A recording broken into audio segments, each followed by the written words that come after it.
வாழ்க வையகம், வாழ்க வையகம், வாழ்க வளமுடன். இது கனடா ஸ்கை யோகா மன்றத்தின் வாராந்த சிறப்பு சிந்தனை உரை நிகழ்ச்சி. இன்றைய நிகழ்ச்சிக்கு இணையதளம் வாயிலாக வருகை தந்துள்ள அனைத்து வேதாத்திரிய அன்புள்ளங்களையும் வாழ்க வளமுடன் என்று மீண்டும் ஒரு முறை வாழ்த்தி வணங்குகின்றோம்.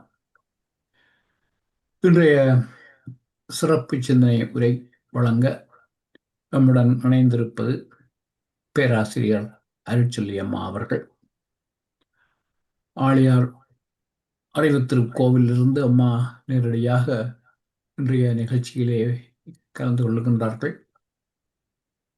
பேராசிரியர் அருட்செல்வி அம்மாவுக்கு இந்த மன்றத்திலே இங்கு இணைந்திருப்பவர்களுக்கு அறிமுகம் தேவையில்லை. 2018ஆம் ஆண்டிலிருந்து 19ஆம் ஆண்டிலிருந்து இந்த மன்றத்துடன் நெருக்கமாக தொடர்பு கொண்டுள்ளவர்.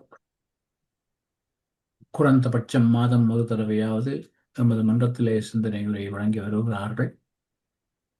இந்த மன்றத்திலே எல்லோராலும் அன்பாக அம்மா என்று அழைக்கப்படுகின்றவர். வேதாத்திரிய மகர்ஷியுடன் சிறு பிள்ளையிலே விளையாகின்ற காலத்திலிருந்து அவருடைய பார்வையிலே வேதாத்திரிய குடும்பத்திலே பிறந்து வளர்ந்து வேதாத்திரியத்திலே முழுமையாக தன்னை ஈடுபடுத்திக் கொண்டவர். அம்மா எமது மன்றத்திலே சிந்தனை உரை வழங்க முன்வருவது நாம் ஆற்றிய பெரும் பாக்கியம் என்றே குறிப்பிட வேண்டும். அம்மா வேதம் புதுது செய் என்ற ஒரு தலைப்பிலே தொடர் சிந்தனை உரை ஒன்றை ஆரம்பித்திருந்தார்கள். இன்று அதன் 13வது பாகம், இறுதி பாகம், தொகுப்புரை. இப்பொழுது இன்றைய சிந்தனை உரையை ஆரம்பிக்குமாறு பேராசிரியர் அருட்செல்வி அம்மா அவர்களை கனடா ஸ்கை யோகா மன்றத்தின் சார்பிலே பணிவன்புடன் வேண்டிக் கொள்கின்றோம். வாழ்க வளமுடன் அம்மா. வாழ்க வளமுடன் ஐயா, மிக்க நன்றி. வாழ்க வையகம், வாழ்க வையகம், வாழ்க வளமுடன். குருவே துணை.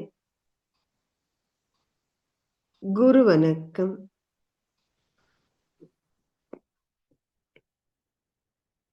முட்டைக்குள் அமைந்த கரு உடலாலும் உயிராலும் வளர்ச்சி பெற்றால் மூடிய ஓடு உடைந்துவிடும்.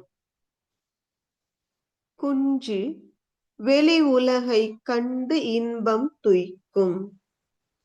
திட்டமிட்டு அறம் ஆற்றி தூய்மை அறிவில் உடலில் பெற்றுவிட்டால் தீரும் வினை புலன்மயக்கம் தாண்டிடலாம். தீய வினை பதிவு எல்லாம் விட்டுவிடும். விளைவாக வீடு பேரெனும் அறிவை அறிதல் கிட்டும். வினை பயனை போக்காமல் வீடடைய விரும்புவதோ பொருந்திடாது. தட்டுங்கள் திறக்குமென்றார் தனக்குள்ளே பேராற்றல் புதையல் கண்டோர் தக்க வழி அருட்குருவின் தாழ் பணிந்து தவம் பயின்று தனை உணர்தல். தட்டுங்கள் திறக்குமென்றார் தனக்குள்ளே பேராற்றல் புதையல் கண்டோர் தக்க வழி அருட்குருவின் தாழ் பணிந்து தவம் பயின்று தனை உணர்தல். ஆசான் அருட்தந்தை அவர்களது தாழ் பணிந்து தவம் பயின்று தனை உணரும் நோக்கத்தோடு இந்த இணைப்பிலே இணைந்து கொண்டிருக்கும் சான்றோர் பெருமக்களான உங்கள் ஒவ்வொருவருக்கும் எனது அன்பு வணக்கங்களும் வாழ்க வளமுடன் என்ற இனிய நல்வாழ்த்துக்களும் ஆழியார் அறிவுத்திருக்கோவிலில் ஆசான் அருட்தந்தை அவர்களது சன்னிதானத்தில் இருந்து கூறி மகிழ்கிறேன். கனடா ஸ்கை சென்டரின் தகைமை சான்ற தலைவர், இன்னும் சொல்ல போனால் கனடா சென்டரில் தொண்டாற்றிக் கொண்டிருக்கும் அன்பு உள்ளங்கள் அனைவரிலும் நான் பார்த்த ஒரே நபர் என்று சொல்லலாம். அதிலும் ஐயா அவர்கள் ஸ்ரத்தை எடுத்து ஆழியாறு வந்ததால் அந்த பேரு எனக்கு கிட்டியது. அவர்களுக்கு எத்தனையோ சிரமங்கள் இருந்தது ஆழியாறு அறிவுத்திருக்கோவில் வருவதற்கு. என்ற பொழுதும் விடாமுயற்சியோடு ஐயா அவர்கள் தன் ஆருயிர் துணைவியாரோடும் இங்கே வந்திருந்தார்கள். அப்பொழுது ஆசான் அருட்தந்தை அவர்களது வசிப்பிடமான அறிவுத்திருக்கோவில் அவரது அறையில் தனக்கு ஏற்பட்ட அனுபவத்தை ஐயா அவர்கள் ஒருமுறை நம் அனைவரோடும் பகிர்ந்து கொண்டார். அது உண்மையில் மிகப்பெரிய சிலிர்ப்பை தந்தது. அதே சமயத்தில் எனக்கு ஒரு சிந்தனையும் எழுந்தது. இஸ்லாம் மார்க்கத்தில் நபிகள் நாயகம் அவர்கள் வசதி படைத்த எந்த ஒரு முஸ்லிம் சகோதர சகோதரிக்கும் தன் வாழ்நாளில் ஹஜ் பயணம் மேற்கொள்வது என்பதை ஒரு கட்டாய கடமையாக்கினார்கள். அதனுடைய அர்த்தம் எனக்கு அப்பதான் புரிஞ்சது. உண்மையில் அது ஒரு மிகப்பெரிய தொலைநோக்கு பார்வையோடு வகுக்கப்பட்டிருக்கும் ஒரு திட்டம். எவ்வளவோ தூரத்திலிருந்து கனடாவிலிருந்து வந்து அருட்தந்தையனோட அறையில் அவருக்கு ஏற்பட்ட அந்த அனுபவம் ஒவ்வொருவரும் உண்மையில் உணரணும். முடியுமானால் அனைவரும், நீங்கள் கனடாவிலிருந்து அமெரிக்க தேசத்திலிருந்தும் இணைந்து கொண்டிருக்கிறீர்கள், ஒரு முறை ஆழியாறு அறிவுத்திருக்கோவில் வர வேண்டும் என்பதை ஒரு சங்கற்பமாக வைத்துக் கொள்ளுங்கள். அப்படி ஒரு உணர்வாளராக கனடா ஸ்கை சென்டரை மிக சிறப்பாக நடத்தி கொண்டிருக்கும் தகைமை சான்ற தலைவர் சிவசங்கரம் ஐயா அவர்களுக்கு முதற்கண் எனது அன்பு வணக்கங்கள். மகாகவி பாரதி சொல்வது போல எனக்கும் கனடா ஸ்கை சென்டருக்கும் உள்ள தொடர்பு நேற்று இன்று வந்த உறவல்லடி, மிக நெடும் பண்டை கால முதல் தொடர்ந்து வந்ததாம். ஏனெனில் இது உயிர்கலப்பு, உயிர்கலப்பினால் ஏற்பட்ட உறவு. அப்படி ஒரு உன்னதமான உறவை ஏற்படுத்தி தந்த குருபிரான் அவர்களது திருவடிகளை மீண்டும் ஒரு முறை நன்றியோடு வணங்கி மகிழ்கிறேன். சிவா ஐயா அவர்கள் அழகாக தன் முன்னுரையில் குறிப்பிட்டார். வேதம் புதிது செய் என்ற தலைப்பிலே நாம் இன்று நிறைவுரையாக 13வது பாகத்தில் நிறைவு செய்கிறோம். ஆசான் அருட்தந்தை அவர்கள் சொன்னார், இந்த உலக பொது அருள் நெறி சமயம் என்ற ஒன்றை ஏற்படுத்தி, ஒரு சமயம் என்றால் அதற்கு வேதம் வேண்டும் அல்லவா, காந்த தத்துவமே இதன் வேதம் என்று சொன்னார். அந்த அடிப்படையில் தான் நாம் வேதம் புதிது செய் என்ற மகாகவி பாரதியின் புதிய ஆத்திச்சூடியினுடைய ஒரு வரி ஒட்டி நம்ம ஆராய்ந்தோம். உண்மையில் நீங்கள் யோசித்தால் சமகாலத்தவர்கள் தான் பாரதியும் ஆசான் அருட்தந்தை அவர்களும். ஆனால் இருவருக்கும் பார்த்துக் கொள்வதற்கு வாய்ப்பு இல்லை. அடிமைப்பட்டு கிடந்த தேசம், அதைவிட வாழ்க்கை போராட்டம் இருவருக்குமே.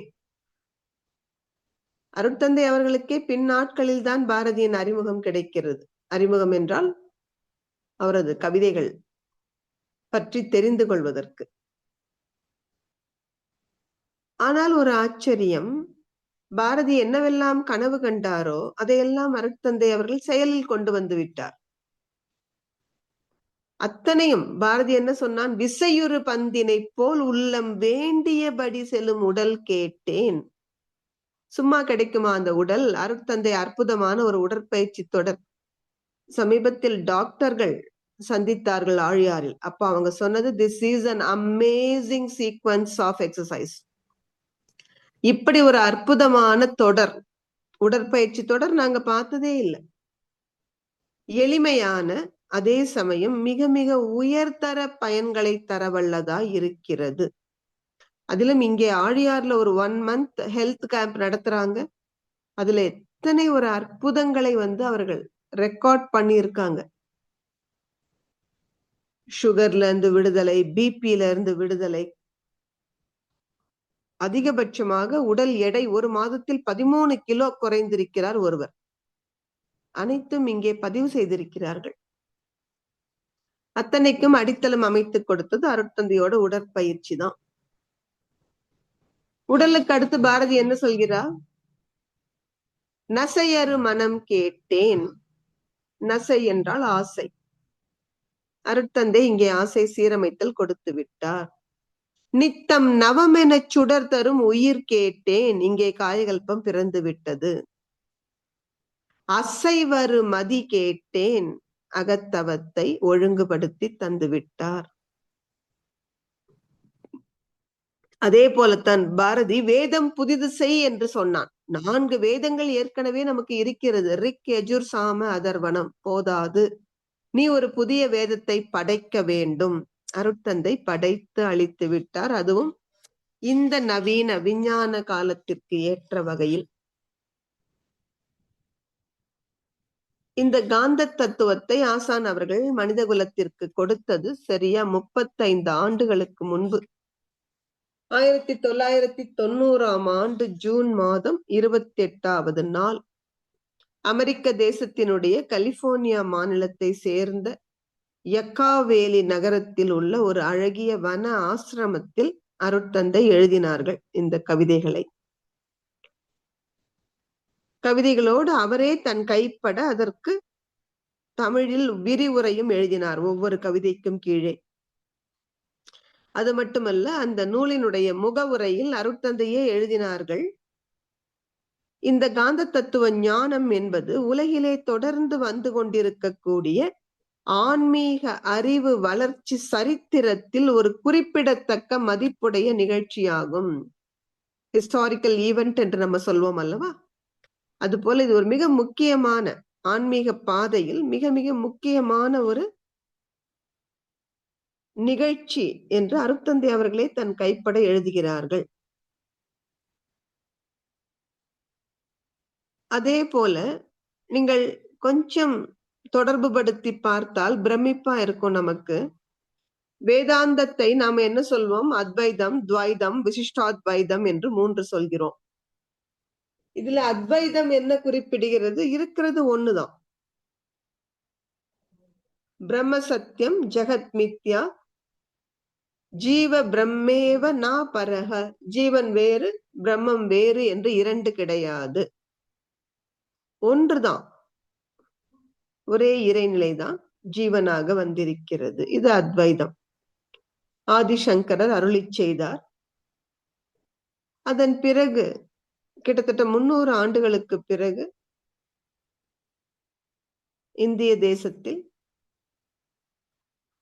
கர்நாடகா மாநிலத்தில் உடுப்பி என்ற ஊரிலிருந்து மத்வாச்சாரியார் வருகிறார், துவைதம் தருகிறார். ஆதிசங்கரர் கேரளாவில் உள்ள காலடியில் பிறந்தவர், நமக்கு தெரியும். இவர் உடுப்பியிலிருந்து என்ன சொல்கிறார்? 2ஆக பார்க்கலாம். சாமானிய மனிதர்களுக்கு இந்த பெனிட்ரேட்டிவ் விஷன் என்பது சிரமம். எந்த தோற்றத்திற்குள்ளும் ஊடுருவி இறைநிலையை உணர்ந்து கொள்வது அவ்வளவு கஷ்டம். ஏன் கொடுக்கணும் ஒரு பாமரனுக்கு? இறைவன் தனி, ஜீவன் தனி. பரமாத்மா அங்க இருக்கு. இந்த ஜீவாத்மா முயற்சி செய்தால் பரமாத்மாவோடு இணைந்து கொள்ளலாம். ஜீவாத்மாவின் விருப்பத்திற்கு ஏற்ப பரமாத்மாவை வழிபட்டு வணங்கி நன்மைகளை அடையலாம் என்று துவைதம் என்ற ஒரு கொள்கையை கொடுத்தார். அதே போல தமிழகத்தில் ராமானுஜாச்சாரியார் விசிஷ்டாத்வைதம் என்ற ஒன்றை கொடுக்கிறார். அவர் என்ன சொல்றார்?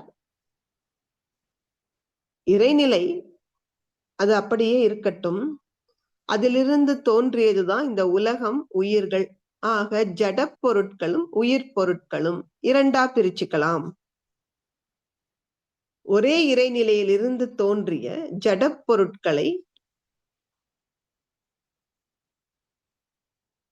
ஒரு பகுதியாகவும் உயிரை ஒன்றாகவும் வைத்து விசிஷ்டாத்வைதம் தந்தார்.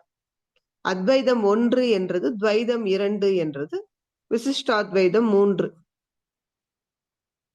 வேதாத்திரியம் எத்தனை ஒரு அற்புதமாக இறைநிலையின் தன்மைகள் இந்த 3ஓடு காலம் என்கின்ற ஒரு தத்துவத்தை தந்து 4 இறைநிலையின் தன்மைகள் என்றது. நமக்கு உண்மையில் பிரமிப்பாதான் இருக்கு. அத்வைதம் என்ன சொன்னது? சுத்தவெளி, இறைநிலை ஒன்று. துவைதம் என்று வந்த பொழுது அந்த இறைநிலையில் அடக்கமாக இருந்த அறிவும் விரைவும் வெளிப்பட்ட பொழுதுதான் அறிவாக இருப்பது உயிர். மத்வர் என்ன நினைக்கிறார்? ஜட பொருட்களுக்கு அவ்வளவு முக்கியத்துவம் கொடுக்க வேண்டிய அவசியம் இல்லை. ஏனெனில் அவற்றிற்கு வினையும் கிடையாது, பதிவும் கிடையாது. ஆனால் இந்த உயிர்குலத்தில் தான் நாம் வினைப்பதிவுகளை தூய்மை செய்து கொண்டு இறைநிலை உணர்வு பெற முடியும். ஆக இங்க மட்டும் முக்கியத்துவம் கொடுத்தால் போதும் என்று அந்த அறிவு பகுதியை எடுத்துக்கொண்டார். ஆனால் ராமானுஜர் இறைநிலையின் தன்மையில் நாம் ஏன் இன்னொன்றையும் விட்டு வைக்கணும்? அந்த ஆற்றல், சக்தி, அதன் வெளிப்பாடுதானே அனைத்து தோற்றங்களும். அந்த சக்தி இல்லை என்றால் சிவம் என்கின்ற சுத்த வெளியே நமக்கு தெரிந்திருக்காது. எனவே அந்த சக்தியினுடைய வெளிப்பாடான ஜட பொருட்களையும் பேசுகிறார். அருட்தந்தை அந்த அத்வைதத்தில் அவர்கள் சொன்ன பூரணம், அதே சமயத்தில் இந்த பேராற்றல், பேரறிவு, இதனோடு அந்த கான்செப்ட் ஆஃப் டைம், காலம் என்ற ஒன்றையும் இணைத்து வேதாத்திரிய சிந்தனையாக மலர்ந்தது. இதில் இன்னும் ஒரு நுட்பமான விஷயம் பாருங்க. இந்த 4 தத்துவங்களும் பிறந்திருப்பது தென்னிந்தியாவில் தான். அத்வைதம் பிறந்தது கேரளாவில், துவைதம் பிறந்தது கர்நாடகாவில், விசிஷ்டாத்வைதமும் வேதாத்திரியமும் தமிழகத்தில். எத்தனை ஒரு புண்ணிய பூமியில் நாம் பிறந்திருக்கிறோம். உண்மையில் இந்த தேசத்தில் பிறப்பதற்கே நாம் மாபெரும் புண்ணியம் செய்திருக்க வேண்டும். அதிலும் தமிழராய் பிறப்பதற்கு தவம் செய்திருக்க வேண்டும். நாம் போன முறை சிந்தித்த பொழுது கூட சிவா ஐயா அவர்கள் வருத்தத்தோடு குறிப்பிட்டார்கள், தமிழ் படிக்காமல் விட்டு விட்டேனே என்று கவலையாக இருக்கிறது. உண்மையில் ஆசான் அருட்தந்தை அவர்களை படித்தாலே நாம் இப்பொழுது தமிழ் படித்த பயன் கிட்டிவிடும். ஏன்னா தமிழ் படிப்பதன் நோக்கம் என்ன? சமீபத்தில் ஒரு ஆராய்ச்சியில் நிரூபித்திருக்கிறார்கள், தமிழ் மொழியை பேசுவதால் ஆயுள் கூடுகிறது. தத்துவமான மொழி தமிழ். எத்தனை அழகாக இறைநிலை அசைவற்றது, உயிர் என்றால் அசைவு. இந்த அசையாத இறைநிலையும் அசைகின்ற உயிரும் சேர்ந்ததுதான் பிரபஞ்சம் என்பதை இலக்கணத்தில் கொண்டு வந்த நூல், கொண்டு வந்த மொழி தமிழ் மொழி. மெய்யெழுத்து அது தனியா நீங்க எழுதவே முடியாது பாருங்க. மெய்யெழுத்தை உயிரெழுத்துதான் அசைந்து உச்சரிப்பை தருகிறது. அந்த உயிரெழுத்தும் மெய்யெழுத்தும் சேர்ந்த உயிர் மெய் தான் இந்த பிரபஞ்சம். இப்படி ஒரு இலக்கணம் உடைய மொழி தமிழ். மிக நீண்ட சமய பரப்பும் தமிழ் மொழிக்கு உண்டு. அதனால்தான் சிவா ஐயா சொன்னாங்க, எந்த நூலை படிக்கிறதுன்னே தெரியல. திருக்குறள் படிப்பதா, அல்லது திருமூலர் அருளி செய்த திருமந்திரம் படிப்பதா, திருவாசகம் படிப்பதா, திருவாய்மொழி படிப்பதா, இன்னும் தேவாரம், திருப்பாவை, திருவெம்பாவை, வள்ளல் பெருமான் அருளி செய்த திருவருட்பா, தாயுமானவர் பாடல்கள், பட்டினத்தார் பாடல்கள், அத்தனையும் தத்துவம். இப்ப எதை படிப்பது? நமக்கு இருக்கிற ஒரு ஆயுள் காலத்தில் படித்து முடிக்க முடியாது போல இருக்கிறதே. ஆசான் அருட்தந்தை அவர்களை படித்தால் இது அத்தனையும் படித்த ஒரு பயன் நமக்கு கிடைத்து விடும். நம்ம ஒரு பகுதி தான் அதுல எடுத்திருக்கோம். அருட்தந்தையின் மொத்தத்தை கூட நம்ம பார்க்கல. உலக சமாதானம் என்றால் அதுல 200 கவிதைகள். ஞான களஞ்சியம் எடுத்துக்கொண்டால் அத்தனை கவிதைகளையும் தொகுத்து கிட்டத்தட்ட ஒரு 1800க்கும் மேற்பட்ட கவிதைகள். ஒரு 12 கவிதைகளைத்தான் நாம் எடுத்துக்கொண்டோம் சிந்தனைக்கு. காந்த தத்துவம் என்ற பெயரால் அருட்தந்தை அந்த 90ஆம் ஆண்டு இந்த புத்தகத்தை வெளியிட்ட பொழுது வெறும் 20 ரூபாய் விலை வச்சிருந்தாங்க. எவ்வளவு ஒரு குறைச்சலான தொகை பாருங்க. அருட்தந்தையினுடைய கருணை இது போய் சேரணும், எல்லோருக்கும் போய் சேரணும். அதனால அவர் எப்பொழுதுமே பணத்தை பெரிதாக நினைத்தது இல்லை. அதனாலதான் பாமர மக்களின் தத்துவ ஞானி. இந்த 12 பாடல்களையுமே நாம இன்றைக்கு நிறைவுரை என்பதால் ஒரு தடவை பார்க்க போகிறோம். முதல் கவிதையில் அருட்தந்தை தலைப்பிலே சொல்லிட்டாங்க, இறை உணர்வில் எழும் பேரின்பம். மனிதர்கள் இந்த பேரின்பத்தை அனுபவிக்க பிறந்தவர்கள்.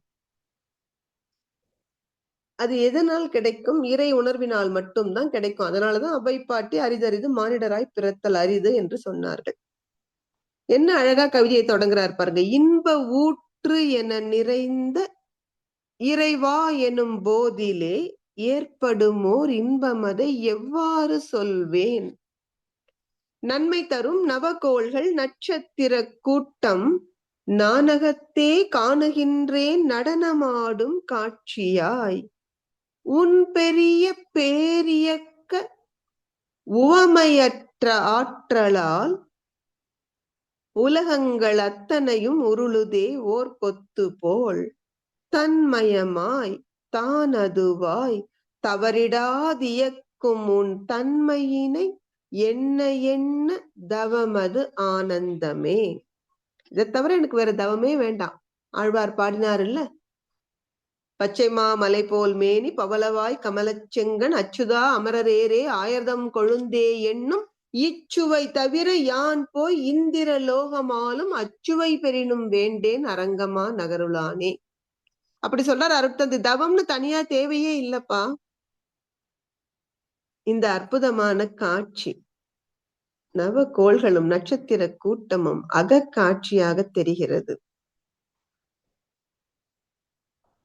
இத்தனையும் இயக்கிக் கொண்டிருக்கும் உன்னுடைய அந்த ஓமையற்ற ஆற்றலை எண்ணும் பொழுது அதுவே ஒரு தவம், ஆனந்தம். அந்த பேரின்பத்தை எப்படி வார்த்தைகளால் சொல்வது? அட்சரங்கள் கொண்டெழுத முடியாது இந்த ஆனந்த அனுபவத்தை மௌனம் அன்றோ என்று அருட்தந்தை சொல்லுவாங்க. அதுல ரொம்ப அழகா இந்த கவிதையின் விளக்கத்துல அருட்தந்தை சொல்லுவாங்க, எனக்கு சின்ன வயசுல எங்க அம்மா அப்பா அந்த கூடுவாஞ்சேரி கிராமத்துல என்ன பக்தி மார்க்கத்துல பழக்கினார்கள். அந்த நிலையில் நான் இறைவா என்று அழைப்பதில் ஒரு இன்பம் அடைந்தேன். நமக்கு தெரியும் அந்த கதை. அவர் எப்படி பிள்ளையார் தேய்ச்சி தேய்ச்சி குளிப்பாட்டினார். மார்கழி மாசத்துல பிள்ளையாருக்கு குளிருமே, சுடுதண்ணில குளிக்க வைக்கலாமா என்றெல்லாம் சிந்தித்தவர். அதனால சொல்கிறார், அன்னைக்கு அந்த பக்தியில நான் இறைவனே என்று அழைத்த பொழுது பெற்ற இன்பத்திற்கும் இன்றைக்கு இந்த விளக்கம் பெற்ற நிலையில் அந்த என்லைட்டன்ட் ஸ்டேட் ஆஃப் கான்சியஸ்னஸ் அப்படி விரிந்து நிற்கிறார் பிரபஞ்சம் வரை அகண்டாகாரமாய். இந்த நிலையில் இறைவா என்று சொல்லும் பொழுது எனக்கு ஏற்படுகிற இந்த இன்ப அனுபவத்திற்கும் இடையே எல்லளவும் வித்தியாசம் கிடையாது. எனவே பக்தியே தான் பக்குவப்பட்ட நிலையில் ஞானமாக மலர்கிறது. இரண்டாவது கவிதையில் அருட்தந்தை மன தூய்மையை பற்றி பேசுகிறார். பொருள் புகழ் செல்வாக்கு புலனின்பம் நான்கிலே புகுந்து அழுந்தி மனித மனம் புண்ணாய் வருந்துவோர் இருள் நீங்கி இன்பமுற என் விளக்கம் கூறுவேன். இறை நிலையே எங்கெதிலும் இருப்பாய் அமர்ந்தாற்றிடும் அருள் நடன காட்சியை அகத்துணர்வாய் கொள்ளுவீர். அப்போதும் எப்போதும் அறிவு விரிவாகியே மருள் நிலையில் ஏற்ற ஆசை மற்றும் பழிச் செயலெல்லாம் மாறிவிடும். மெய்ஞானம் மலரும் உள்ளொலி என. மனித பிறவியின் நோக்கமே இறை உணர்வு பெறுவதுதானே. அப்படி பெறவிடாமல் என்ன தடுக்கிறது? இந்த பொருள் புகழ் செல்வாக்கு புலனின்பம் என்ற மயக்கம். இந்த மயக்கத்தில் செயல் செய்யும் பொழுது வாழ்க்கை துன்பமயமாக இருக்கிறது. இந்த துன்பத்திலிருந்து விடுபடுவதற்கு அருட்தந்தை வழி சொல்லிக் கொடுக்கிறார். மனதை விரித்து நின்று பழகுங்கள். மனம் எல்லை கட்டிய நிலையில் இயங்கும் பொழுது உடல் வரையில் நான் என்று குறுகி நிற்கும் பொழுதுதான் இந்த பொருள் புகழ் செல்வாக்கு புலனின்பத்தில் மயங்குகிறோம். அதை விடுத்து இப்ப துரியாஜித தவம் செய்தோமே, விரிந்து விரிந்து விரிந்து அந்த பேரியக்க மண்டலம் வரை, அதையும் தாண்டி சுத்த வெளி அளவுக்கு விரிந்து நிற்கும் பொழுது மயக்கம் கிடையாது அங்கே. அந்த இடத்தில்தான் மெய்ஞானம் உள்ளொளியாக மலர்கிறது. அந்த வாய்ப்பை அனைவரும் பெற வேண்டும். தவம் செய்தால் போதும். அருட்தந்தை துரியாதீதாம் என்ன சொல்வார்? உறைந்து உறைந்து இந்நிலையில் பழகிக் கொண்டால் உலக இன்பங்களிலே அளவு கிட்டும். நீங்க உலக இன்பங்களை குறைத்துக் கொள்வதற்காக மெனக்கெட வேண்டாம். தவம் செய்துகிட்டே வாங்க. விரிந்து விரிந்து விரிந்து தவம் ஏற்றும் பொழுது இந்த குறுகிய மனநிலையில் நாம் ஏற்றுக்கொண்ட மயக்கம், பழிச்செயல் பதிவுகள் அனைத்தும் தூய்மை பெறும். 3வது கவிதையில் என்ன சொல்கிறார்? அறிவை அறிய விளக்கம். அந்த கவிதையை எப்படி தொடங்குறார் பாருங்க. ஆன்மீக அறிவு பெற ஆர்வமோடு என் அறிவினில் அன்போடு இணைந்துள்ள அறவோர்கள் நண்பர்கள். மேன்மையுள்ள அன்பர்களே, உங்கள் வாழ்வு என்றுமே மிகச்சிறந்து வளமடைந்து ஓங்க வாழ்த்தி மகிழ்கிறேன். நான் என்பது அறிவு, அது சுத்த வெளி மெய்ப்பொருள். நல்லுடலை பேரியக்க மண்டலத்தை ஆட்சி செய். வான்காந்தம் ஜீவகாந்தம் வந்த வகை நோக்கிடில் வல்ல தூய வெளியும் விண் விரிவலை என்றுணர்வீர். அருட்தந்தை என்ன அழகாக நமக்கு ஒரு வாக்குறுதி கொடுக்கிறார் பாருங்க. நீங்கள் எல்லோரும் அறிவிலே உயர வேண்டும் என்ற புனிதமான நோக்கத்தோடு என் அறிவோடு உங்களை இணைத்துக் கொண்டுள்ளீர்கள். அப்ப நீங்க எவ்வளவு மேன்மையானவர்கள். நான் உங்களுக்கு என்ன ஒரு வாழ்த்து செய்தி கொடுக்கிறேன். நீங்கள் என்றைக்கும் வளமாக சிறப்பாக இருப்பீர்கள். இது சத்தியம் பாருங்க. அருட்தந்தையோடு நெருக்கமாக பயணம் செய்த ஒரு சில ஆண்டுகள், ஒரு 10 ஆண்டுகள் பயணம் செய்தவர்கள் அத்தனை பேரும் இதை ஒத்துக்குவாங்க. நாங்கள் மனவளக்கலைக்கு வரும் பொழுது இருந்த நிலைக்கும் இப்பொழுது செல்வச் செழிப்பு என்றால் பொருள்துறை முன்னேற்றம் மட்டுமன்று. இந்த வளம்ங்கிற வார்த்தை வெறும் செல்வச் செழிப்பை மட்டும் குறிப்பிடுவதல்ல. உடல் நலத்தில் உயர்ந்திருக்கிறோம், மன வளத்தில் உயர்ந்திருக்கிறோம், குடும்ப உறவுகளில் இனிமை அதிகரித்திருக்கிறது, இன்னும் வேலை பார்க்கிற இடத்துல இப்படி எத்தனை செல்வங்களை பெற்றிருக்கிறோம். இதுதான் வளம். அது அருட்தந்தை அவர்களது நேரடி வாழ்த்து. வாழ்த்தி அருட்தந்தை சொல்கிறார், நீங்கள் என் அறிவோடு இணைந்து கொண்டதற்கு நான் உங்கள் அறிவை உயர்த்த வேண்டும் அல்லவா? அறிவே தெய்வம் என்பதுதான் இந்த தேசம் உலகிற்கு கொடுத்த அருட்கொடை. அப்ப அந்த அறிவாக இருப்பது எது? சுத்தவெளி மெய்ப்பொருள்.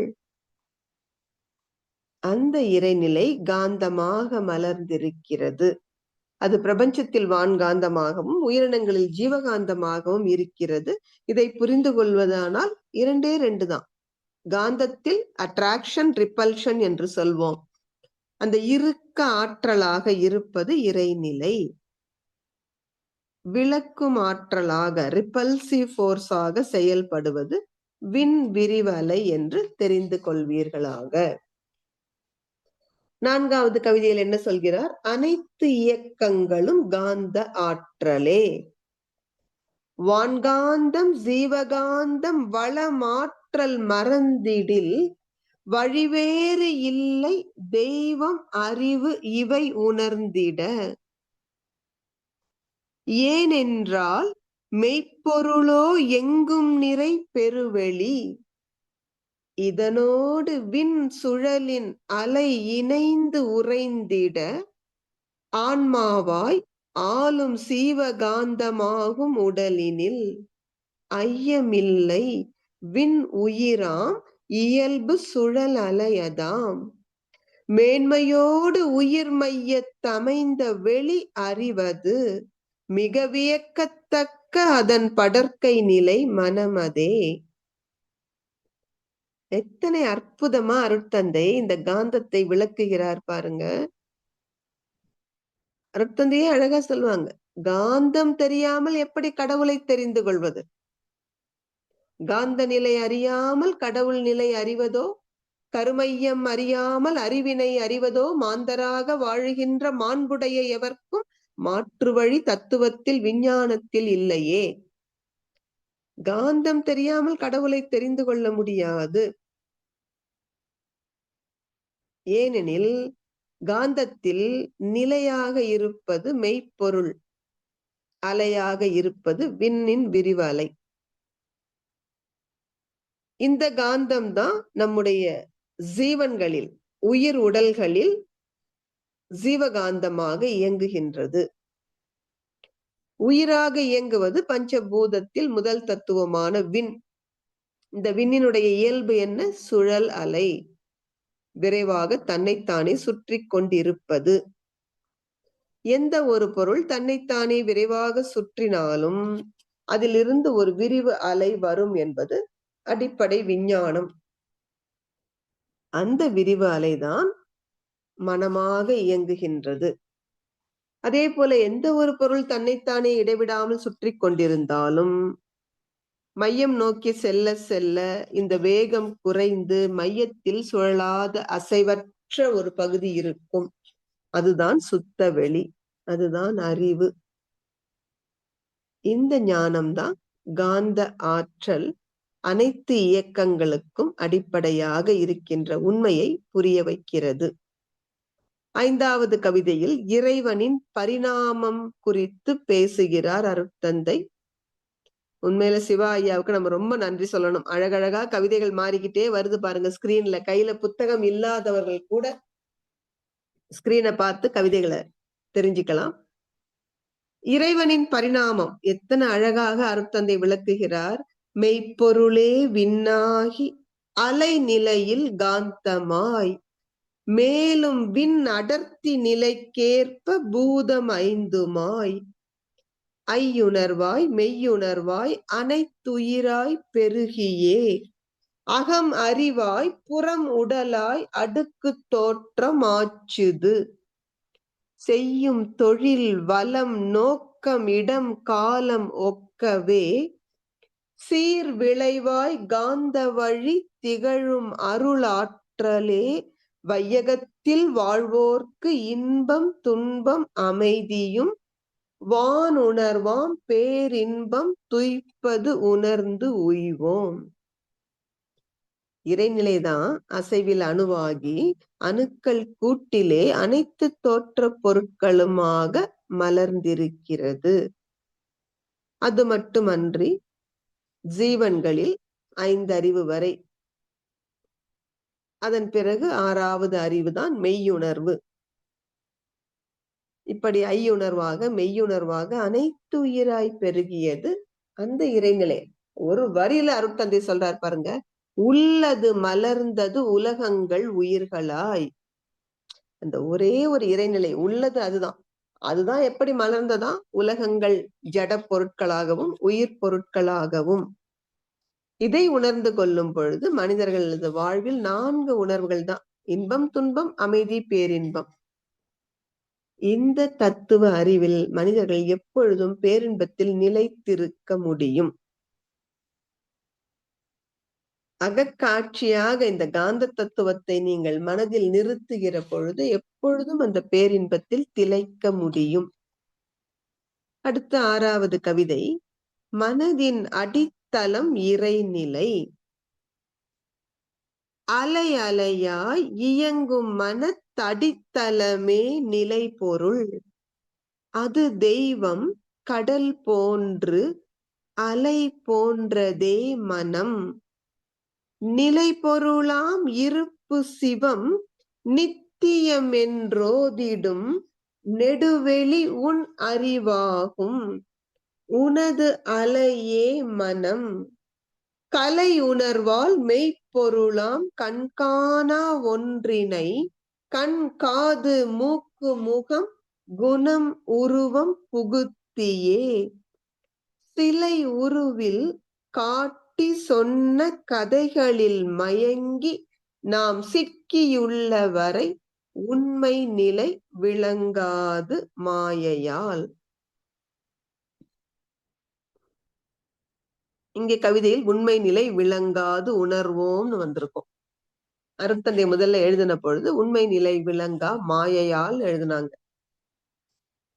பாருங்க, இந்த கவிதையில் அந்த பரிணாம வளர்ச்சி தான் சொல்றாங்க அருட்தந்தை. எப்படி வந்தது இறை வழிபாடு? முதல்ல உருவக் கடவுளாக வழிபட்டோம், தவறு கிடையாது.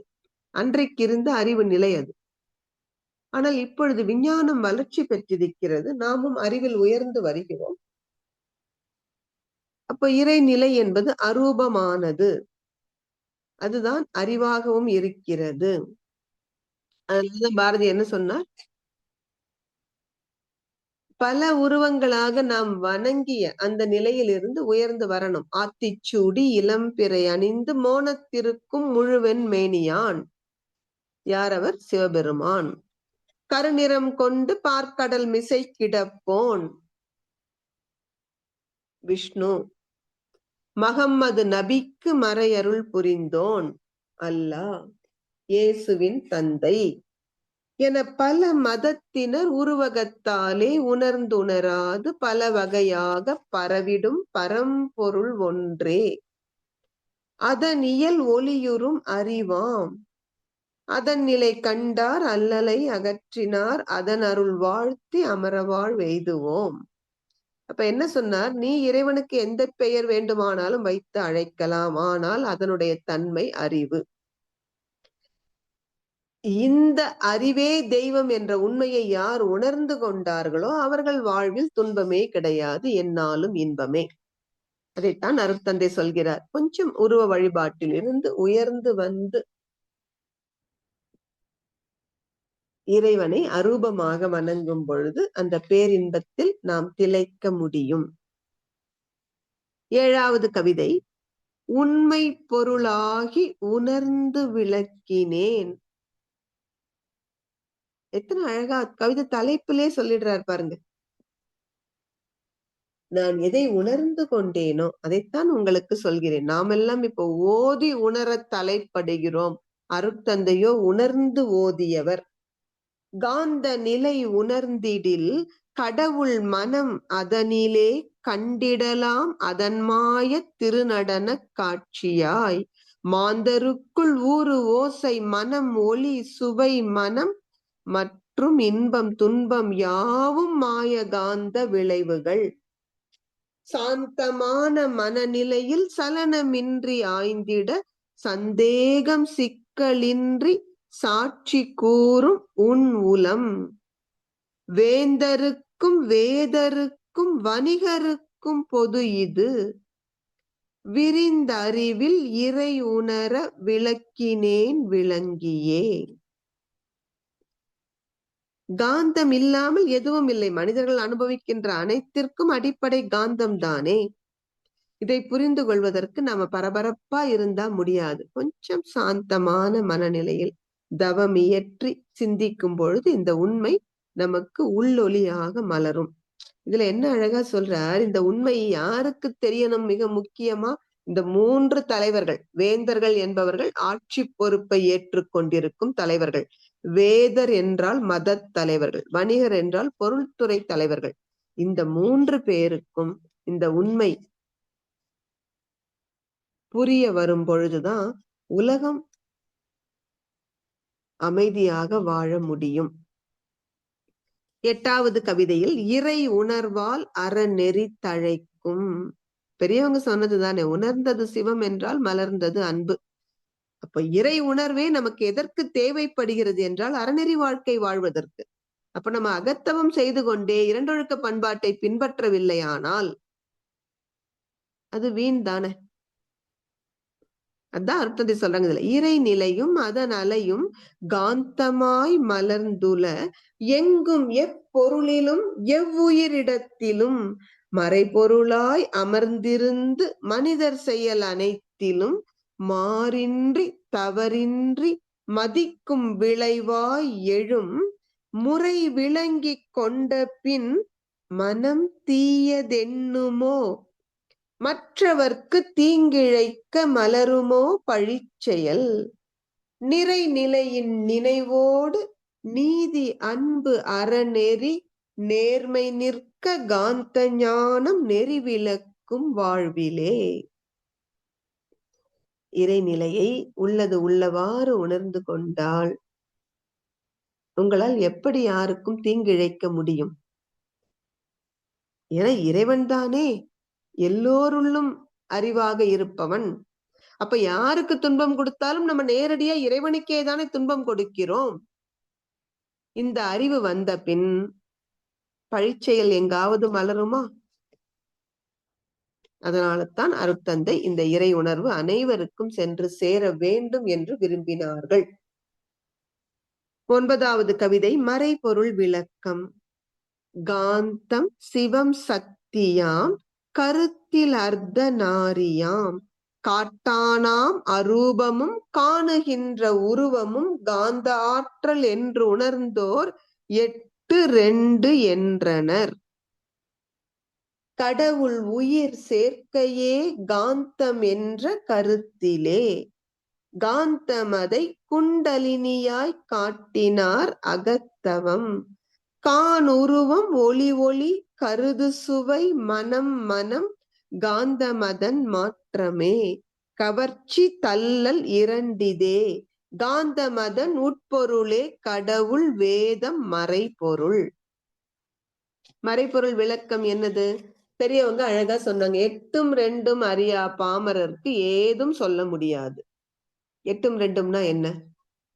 தமிழில் எண்களை எழுத்தால் குறிக்கிற பொழுது ஆ என்கிற எழுத்து குறிக்கிற எண் 8. 2 என்ற எண்ணை ஊ என்ற எழுத்தால் குறிப்பிட்டார்கள். அப்ப 8-2 தெரியணும்னா ஆ என்ற அரூப நிலையும் ஊ என்ற உயிரும் தெரியணும். இது தெரிந்தால் உனக்கு பிரபஞ்ச ரகசியங்கள் அனைத்தும் தெரிந்துவிடும். அதைத்தான் இந்த கவிதையில் விளக்குகின்றார். 10வது கவிதை அருட்தந்தை அவர்களுக்கு மிக மிக பிடித்த கவிதை. முற்றறிவு என்பது தலைப்பு. எந்த ஒன்று அறிந்திடில் இறைவன் முதல் உயிர் வரை எல்லாவற்றையும் உணர்த்துமோ அதுவே காந்தமாம். முந்தையோர்கள் அகத்தவத்தால் முற்றுணர்ந்த போதிலும் மொழிவதற்கு ஓமையின்றி முட்டி மோதி நின்றனர். இந்த நாள் விஞ்ஞானமோ ஏற்றம் பெற்றதால் அதை இயங்கிடும் மின்சாரம் மூலம் எல்லோர்க்கும் உணர்த்தலாம். அந்தமாம் மெய் ஞானத்தோடு அணுவின் ஞானம் இரண்டையும் அறிந்து உய்ய பாலம் போன்ற ஆக்க ஞானம் காந்தமே. பாருங்க, அருட்தந்தையை போல முன்னோர்களை மதித்தவர்களை நம்ம பார்க்க முடியுமான்னா ஒரு ஆச்சரியம்தான். அருட்தந்தை நிறைய உரைகள் பேசுறப்ப கூட சொல்வார், இந்த மனிதகுல நன்மைக்காகவே தங்கள் வாழ்நாள் முழுவதும் அர்ப்பணித்து தொண்டாற்றிய மகான்கள், சித்தர்கள், ஞானிகள், விஞ்ஞானிகள் என அனைவரையும் அறிவிலே நினைத்து வணங்கிக் கொள்வோம் என்று. அதனால சொல்றார், இந்த காந்தம் என்பது ஏதோ நான் சொன்னேன்னு நினைச்சுக்காதீங்க. நம்ம பெரியவர்கள் அகத்தவர்த்தால் தெளிவாக உணர்ந்திருந்தார்கள். அன்றைக்கு விஞ்ஞானம் வளர்ச்சி பெறவில்லை. அதனால அவர்கள் உணர்ந்ததை விளக்க முடியாமல் முட்டி மோதி நின்றார்கள். இன்றைக்கு விஞ்ஞானம் வளர்ச்சி பெற்றிருப்பதால் எனக்கு அதை சுலபமாக விளக்க முடிகிறது. 11வது கவிதை சொல்றார் பாருங்க. பிறவி பயனை எய்த காந்த ஞானம் வழி செய்யும். 10வதுல என்ன சொல்லிட்டார்? விஞ்ஞானத்துக்கும் மெய்ஞானத்திற்கும் பாலம் காந்தம் என்றார். இங்க சொல்றார், நீ மனிதனாக பிறந்த பிறவி பயனை எய்துவதற்கு இந்த காந்த ஞானம் போதுமானது. காந்த ஞானம் பெற்றிடில் கடவுள் உயிர் அறிவு இவை காட்சியாம் அகத்துளே கலங்கம் நீங்கி தூய்மையாய் மாந்தருக்குள் பகை பிணக்கு மற்றும் ஏழ்மை ஐம்புலன் மயக்கமும் செல்வாக்கொடு பொருள் புகழ் கவர்ச்சியும் நீந்தலாம். உலகினைந்த நேர்மை ஆட்சி ஓர் மதம் நெறியுடன் குழந்தை பேரும் நீதி நாட்ட கல்வியும் சாந்தமான ஆன்ம வாழ்வும் சலிப்பிலா பேரின்பமும் சற்றும் மெய் பொருள் மறவா சத்திய வாழ்வும் சித்தியாம். காந்த ஞானத்தால் என்னவெல்லாம் நன்மை! மறைபொருள் விளக்கம் கிடைத்து விடுகிறது. மனிதர்கள் இந்த மயக்கத்திலிருந்து விடுபடுகிறோம். ஐம்புலன் மயக்கத்தில் இருந்தும், பொருள் புகழ் செல்வாக்கு இந்த கவர்ச்சியிலிருந்தும் விடுபடுகிறோம். அப்ப என்ன நடக்கும்? ஓர் உலக ஆட்சி கிட்டும். ஒரே தெய்வம் என்பது அறிவேதானே தெய்வம் என்று புரிகிற பொழுது ஒரு மதம்தான் உலகம் முழுவதும் இருக்கும். அதன் விளைவாக மனிதர்கள் அனைவருக்கும் ஒரு சாந்தமான வாழ்க்கையும் சலிப்பற்ற பேரின்பமும் எப்பொழுதும் இறைநிலை மறவாத சத்திய வாழ்வும் சித்தியாகும். நிறைவாக 12வது கவிதையில் சொல்கிறார், இறை நிலையை விளக்கும் தொண்டு செய்து கடமை ஆற்றுவோம். தெய்வம், உயிர், ஜீவகாந்தம், திருநடனம், மறைபொருள் தெரியாமலே உலகம் திகைத்து சிக்கலேற்றது. ஐயமின்றி அனைவரும் இவ்வரும் பொருள் விளங்கியே அனைத்து விஞ்ஞானமும் மெய் அறிவு நோக்கி முழுமையாய் உய்யவோர் சிறந்த வழி உயர்ந்த காந்த தத்துவம். உண்மை தெய்வம் உயிர் அறிவு உணர்த்தி விட்டதிந்த நாள் செய்ய உள்ள கடமையோ இச்சீரறிவு உலகெல்லாம் சிறப்புடனே பரவ ஏற்ற சீரிய தொண்டாற்றுவோம். இன்னைக்கு உலகில் மனிதர்கள் வாழ்வில் சிக்கல் இருப்பதற்கு காரணம் இந்த மறைபொருள் அறிவு இல்லாததுதான். தெய்வம் ஒரு மறைபொருள், உயிர் ஒரு மறைபொருள், காந்தம் ஒரு மறைபொருள். இதெல்லாம் இல்லாமல், இந்த மறைபொருள் விளக்கம் இல்லாமல் தான் மனிதர்கள் துன்பப்படுகிறார்கள். அப்ப அனைத்து மனிதரும் துன்பம் நீங்கி இன்ப வாழ்வு வாழ வேண்டுமானால் இந்த காந்த தத்துவம் பரவ வேண்டும். அருட்தந்தை சொல்கிறார்கள், இதை யார் பரப்புவது? மனவள கலைஞர்களான நாம் தான் இதை செய்ய வேண்டும். மனிதர்கள் தொடக்கம் நமக்கு தெரியும், ஒரே தாய் தந்தை தான். அதைத்தானே பைபிள் ஆதாம் ஏவாள் என்று சொல்கிறது. அந்த ஒரு தாய் தந்தையில் இருந்து தோன்றி பல லட்சம் தலைமுறைகளாக பெருகி பெருகி நாம் இன்று பல நாடுகளில் வாழ்ந்து கொண்டிருக்கிறோம். அதன் விளைவாக எத்தனையோ ஜாதி, மத, தேசம், மொழி, இனம் இவற்றின் அடிப்படையில் மனிதர்களை பிரித்து விட்டோம். எங்க பிரிவினை வந்ததோ உடனே வேறுபாட்டு உணர்ச்சி, அதன் விளைவாக வன்முறை செயல்கள், பிணக்கு, பகை, போர் என்று மனித சமுதாயம் முழுவதும் துன்பம் மலிந்து காணப்படுகிறது. இந்த துன்பத்தில் இருந்து விடுபட வேண்டுமானால் காந்த தத்துவத்தின் மூலம் மனிதன் அறிவை உயர்த்தி அவனுடைய முழுமையான சரித்திரத்தை உணர்ந்து கொள்ள வைக்க வேண்டும்.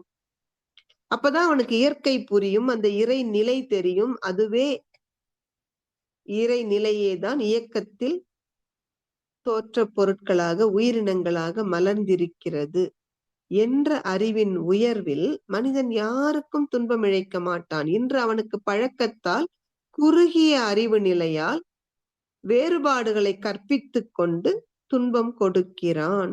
அவன் அறிவில் உயரும் பொழுது இந்த வேறுபாடுகளை எல்லாம் கடந்து அன்போடும் பண்போடும் வாழ்வான். அந்த நிலைக்கு மனித குலத்தை நாம் உயர்த்த வேண்டும். அதற்கு ஒரே வழி இந்த அற்புதமான காந்த தத்துவத்தை ஒரு வாழ்க்கை விஞ்ஞானமாக கல்வியின் வாயிலாக எல்லா மக்களுக்கும் கொண்டு சேர்ப்பதற்கு ஏற்ற தொண்டினை நாம் செய்ய முன் வர வேண்டும். அருட்தந்தை சொல்லுவாங்க, ஆன்மீக துறையில் தொண்டு செய்பவர்கள் இந்த தொண்டினை முக்கியமாகவும் முதன்மையாகவும் ஏற்று செயல் புரிய வேண்டும் என்று வேண்டிக் கொள்கிறேன் என்ற நிறைவுரையோடு காந்த தத்துவ நூலை நிறைவு செய்திருப்பார்கள். அப்போ நாம இந்த 12 கவிதைகளையும் அருட்தந்தையே சொல்லுவாங்க, வரப்படுத்தி கொள்ளுங்கள் என்று. வாய்ப்பு இருக்கிறப்பெல்லாம் மனப்பாடம் பண்ணி வச்சுக்கணும். என்ன நன்மை மனப்பாடம் பண்றதுனால? நம்ம எங்கேயும் போய் மனப்பாட செயல் எழுதி மார்க் வாங்க போறதில்ல, அல்லது பெரிய பிரசங்கம் செய்து கைத்தட்டல் வாங்க போறதில்ல. இதை நீங்கள் படித்து மனனம் செய்கிற பொழுது கருமையத்தில் ஆழமான பதிவு ஏற்படுகிறது. இன்னைக்கு குருவணக்க பாட்டுல சொன்னோம் இல்ல, வினை பயனை போக்காமல் வீடடைய விரும்புவதோ பொருந்திடாது. அதுக்கு வாய்ப்பே இல்லை. அதனாலதான் அருட்தந்தை சொன்னார், வினை பயனாம் சுமையை விடுத்து தூய்மை பெறவே நினைவாய் உடல் எடுத்தேன், நிலம் மீது வீழ்ந்த பின்னே எனை மறந்தேன், எந்தன் வினை மறந்தேன், இறைவா உனை மறந்தேன், ஆனால் நீ உள் நிறைந்து என்னை மீட்டு இன்ப ஊற்றாய் நிறைந்த இறைவா. இந்த வினை பயனை போக்கணும், அப்பதான் பிறவியின் நோக்கமான இறை உணர்வு கிட்டும். ஆனா வந்த பிறகு இந்த உலகத்தில் நாம் மயங்கி நிற்கிறோம். அதுதான் ஒரு சித்தர் பெருமான் பாடுவார், நந்தவனத்தில் ஓர் ஆண்டி அவன் 4-6 மாதமாய் குயவனை வேண்டி கொண்டு வந்தான் ஒரு தோண்டி, அதை கூத்தாடி கூத்தாடி போட்டுடை தாண்டி. அன்னையின் வயிற்றில் 4 × 6 10 மாதமாக இறைவனை வேண்டி வேண்டி இந்த உடலை கட்டுகிறது ஆன்மா. என்ன நோக்கத்தோடு கட்டுகிறது? இந்த வினை பதிவுகளை எல்லாம் போக்கிக் கொண்டு இறை உணர்வு பெற வேண்டும். ஆனால் வந்த பிறகு இந்த பிரபஞ்சம் என்ற நந்தவனத்தில் எத்தனை காட்சிகள், அந்த மயக்கத்தில் நோக்கத்தை மறந்துட்டோம். கூத்தாடி கூத்தாடி போட்டுடை தாண்டி. மரணம் வரையிலுமே நம் வாழ்க்கை முறையை திருத்திக் கொள்ளவில்லை ஆனால் என்ன செய்வது? மீண்டும் மீண்டும் பிறக்க வேண்டியதுதான். அதனால நாம இந்த காந்த தத்துவத்தை உணர்ந்தவர்கள் முதல்ல நாம இதை வரப்படுத்திக் கொள்வோம். அருட்தந்தை சொல்கிறார், இது மனித குலம் முழுமைக்கும் பரவ வேண்டும். அதை ஒரு எண்ணத்தில் சங்கற்பமாக வைத்துக் கொண்டு முதல்ல நாம மனவள கலைஞர்களாக இருப்பவர்கள் இந்த 12 கவிதைகளும் நமக்கு தெரிஞ்சிருக்கணும். அருட்தந்தை அவர்கள் எழுதிய இந்த அற்புதமான காந்த தத்துவ கவிதைகள் நம் ஒவ்வொருவருக்கும் தெரிந்திருக்கணும். முடிஞ்சவங்க அதை வரப்படுத்திக் கொள்ளலாம், முடியலனாலும் திரும்ப திரும்ப திரும்ப படிங்க. ஒரு நாளைக்கு ஒரு கவிதை படிக்க படிக்க 1 மாசத்துல 2 முறை படிச்சிடலாம். நம்ம இதை திரும்ப திரும்ப படிக்கும் பொழுது அது நம் கருமையத்தில் ஆழமான பதிவுகளை ஏற்படுத்தி நமக்கு மன தூய்மை வினை தூய்மை என்ற 2ம் அமையும். அப்பொழுது பிறவியின் நோக்கம் சுலபமாக நிறைவேறும். இந்த பிறவியிலேயே நாம் அனைவரும் இறை உணர்வு பெறுவதற்கு இந்த காந்த தத்துவ ஞானம் உதவி செய்யும். அப்படி காந்த தத்துவத்தின் மூலமாக நாம் பிறவி பயனை எய்துவதற்கு எல்லாம் வல்ல குருவருளும் திருவருளும் நம் அனைவருக்கும் துணை நிற்க வேண்டும் என்ற பிரார்த்தனையோடு ஆசான் அருட்தந்தை அவர்கள் வழியில் இந்த புனிதமான சிந்தனையில் பங்கு கொண்ட நீங்கள் ஒவ்வொருவரும் 16 செல்வமும் நிறைவாக பெற வேண்டும் என்று மனங்குளிர வாழ்த்தி நிறைவு செய்கிறேன். இறை உணர்வும் அறநெறியும் கல்வி தனம் தானியம் இளமை வலிவு துணிவு நன்மக்கட்பேறு அறிவில் உயர்ந்தோர் நட்பு அன்புடைமை அகத்தவம் அழகு புகழ் மனித மதிப்புணர்ந்து ஒழுகும் பண்பு பொறையுடைமை எனும் பேறு 16ம் பெற்று போற்றலுக்கும் தூற்றலுக்கும் வாழ்த்துக்களே கூறி மறை விளக்கும் உயர் வாழ்வை மதித்து ஒழுக்கம் காத்து மனை அறத்தின் ஒளி விளக்காய் வளமோங்கி நீங்களும் உங்கள் அன்பு குடும்பமும் வாழ்க வளமுடன் என வாழ்த்தி நிறைவு செய்கிறேன். அனைவருக்கும் நன்றி. வாழ்க வளமுடன். வாழ்க வளமுடன் அம்மா, மிக்க நன்றிகள். மிகச்சிறப்பு. வேதம் புதுசை இன்றைய 13வது புத்தக நிறைவு பாகத்திலே இந்த 12 கவிதைகளையும் சுருக்கமாக திரும்பவும் நமக்கு விளக்கி சிறப்பான ஒரு நிறைவுரையை அம்மா நமக்கு தந்திருக்கின்றார்கள். மிக்க நன்றிகள் அம்மா, மிகச்சிறப்பு. இப்பொழுது அன்பர்களுடைய கேள்வி பதில் பகுதிக்கு செல்வோம். அம்மாவிடம் உங்கள் கேள்விகளை கேட்க விரும்புபவர்கள் அல்லது உங்கள் கருத்துக்களை பரிமாறிக்கொள்ள விரும்புபவர்கள் இப்பொழுது கைகளை உயர்த்தி கேட்கலாம்.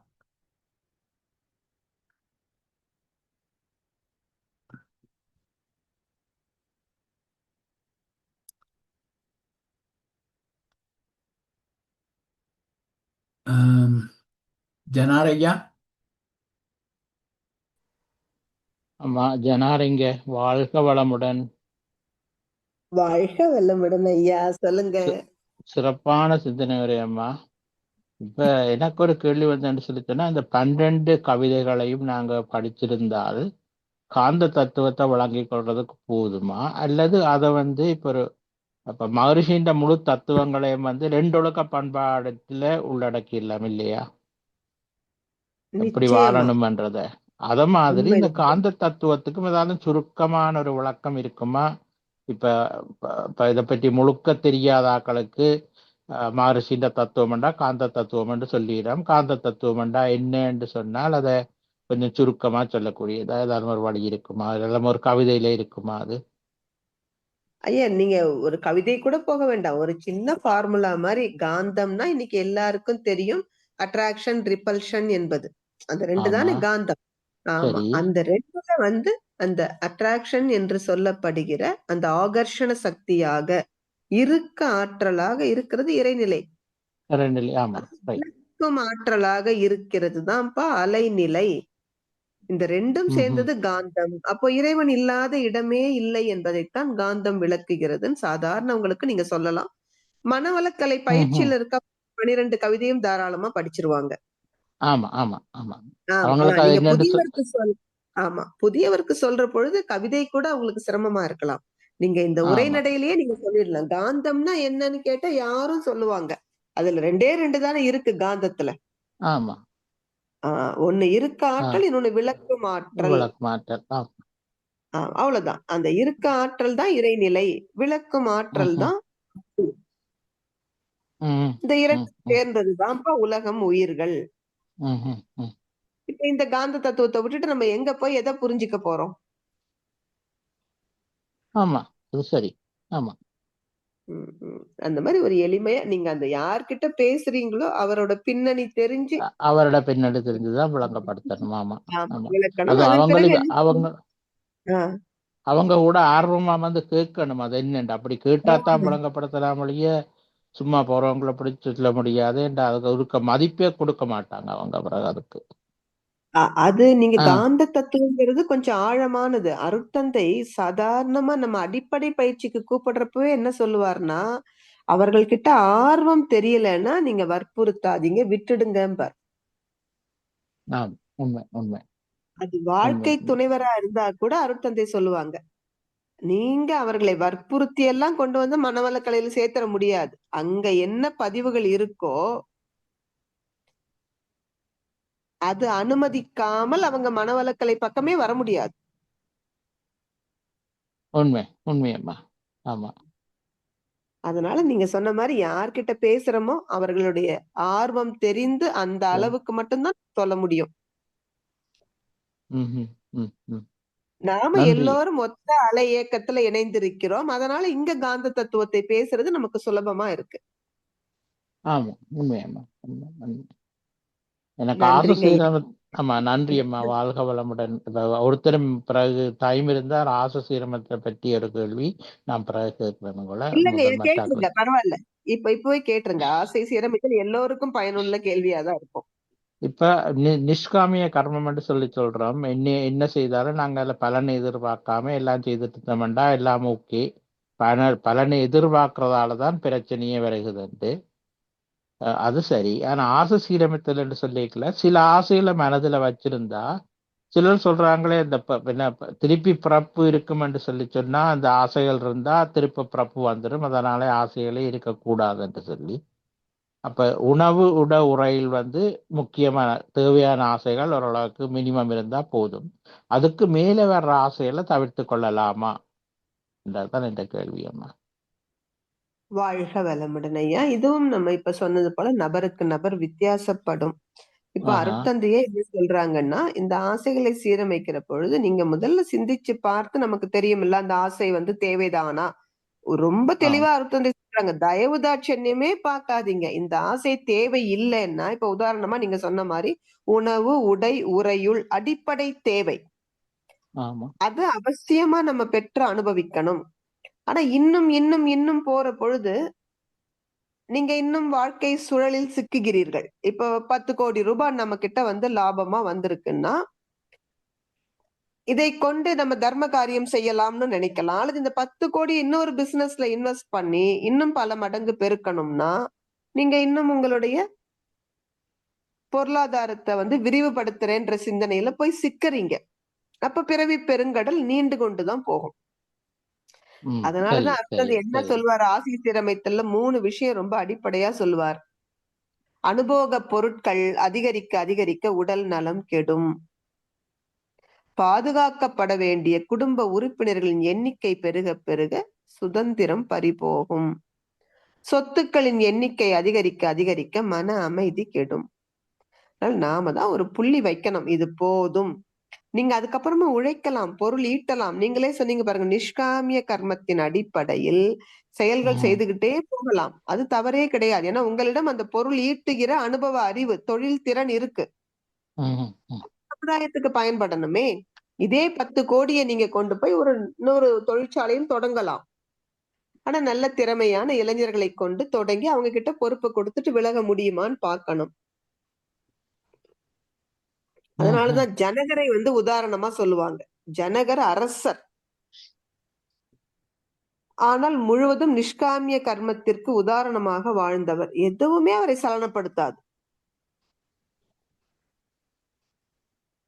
அப்படி ஒரு மனநிலை கொஞ்சம் சிரமம் தான்.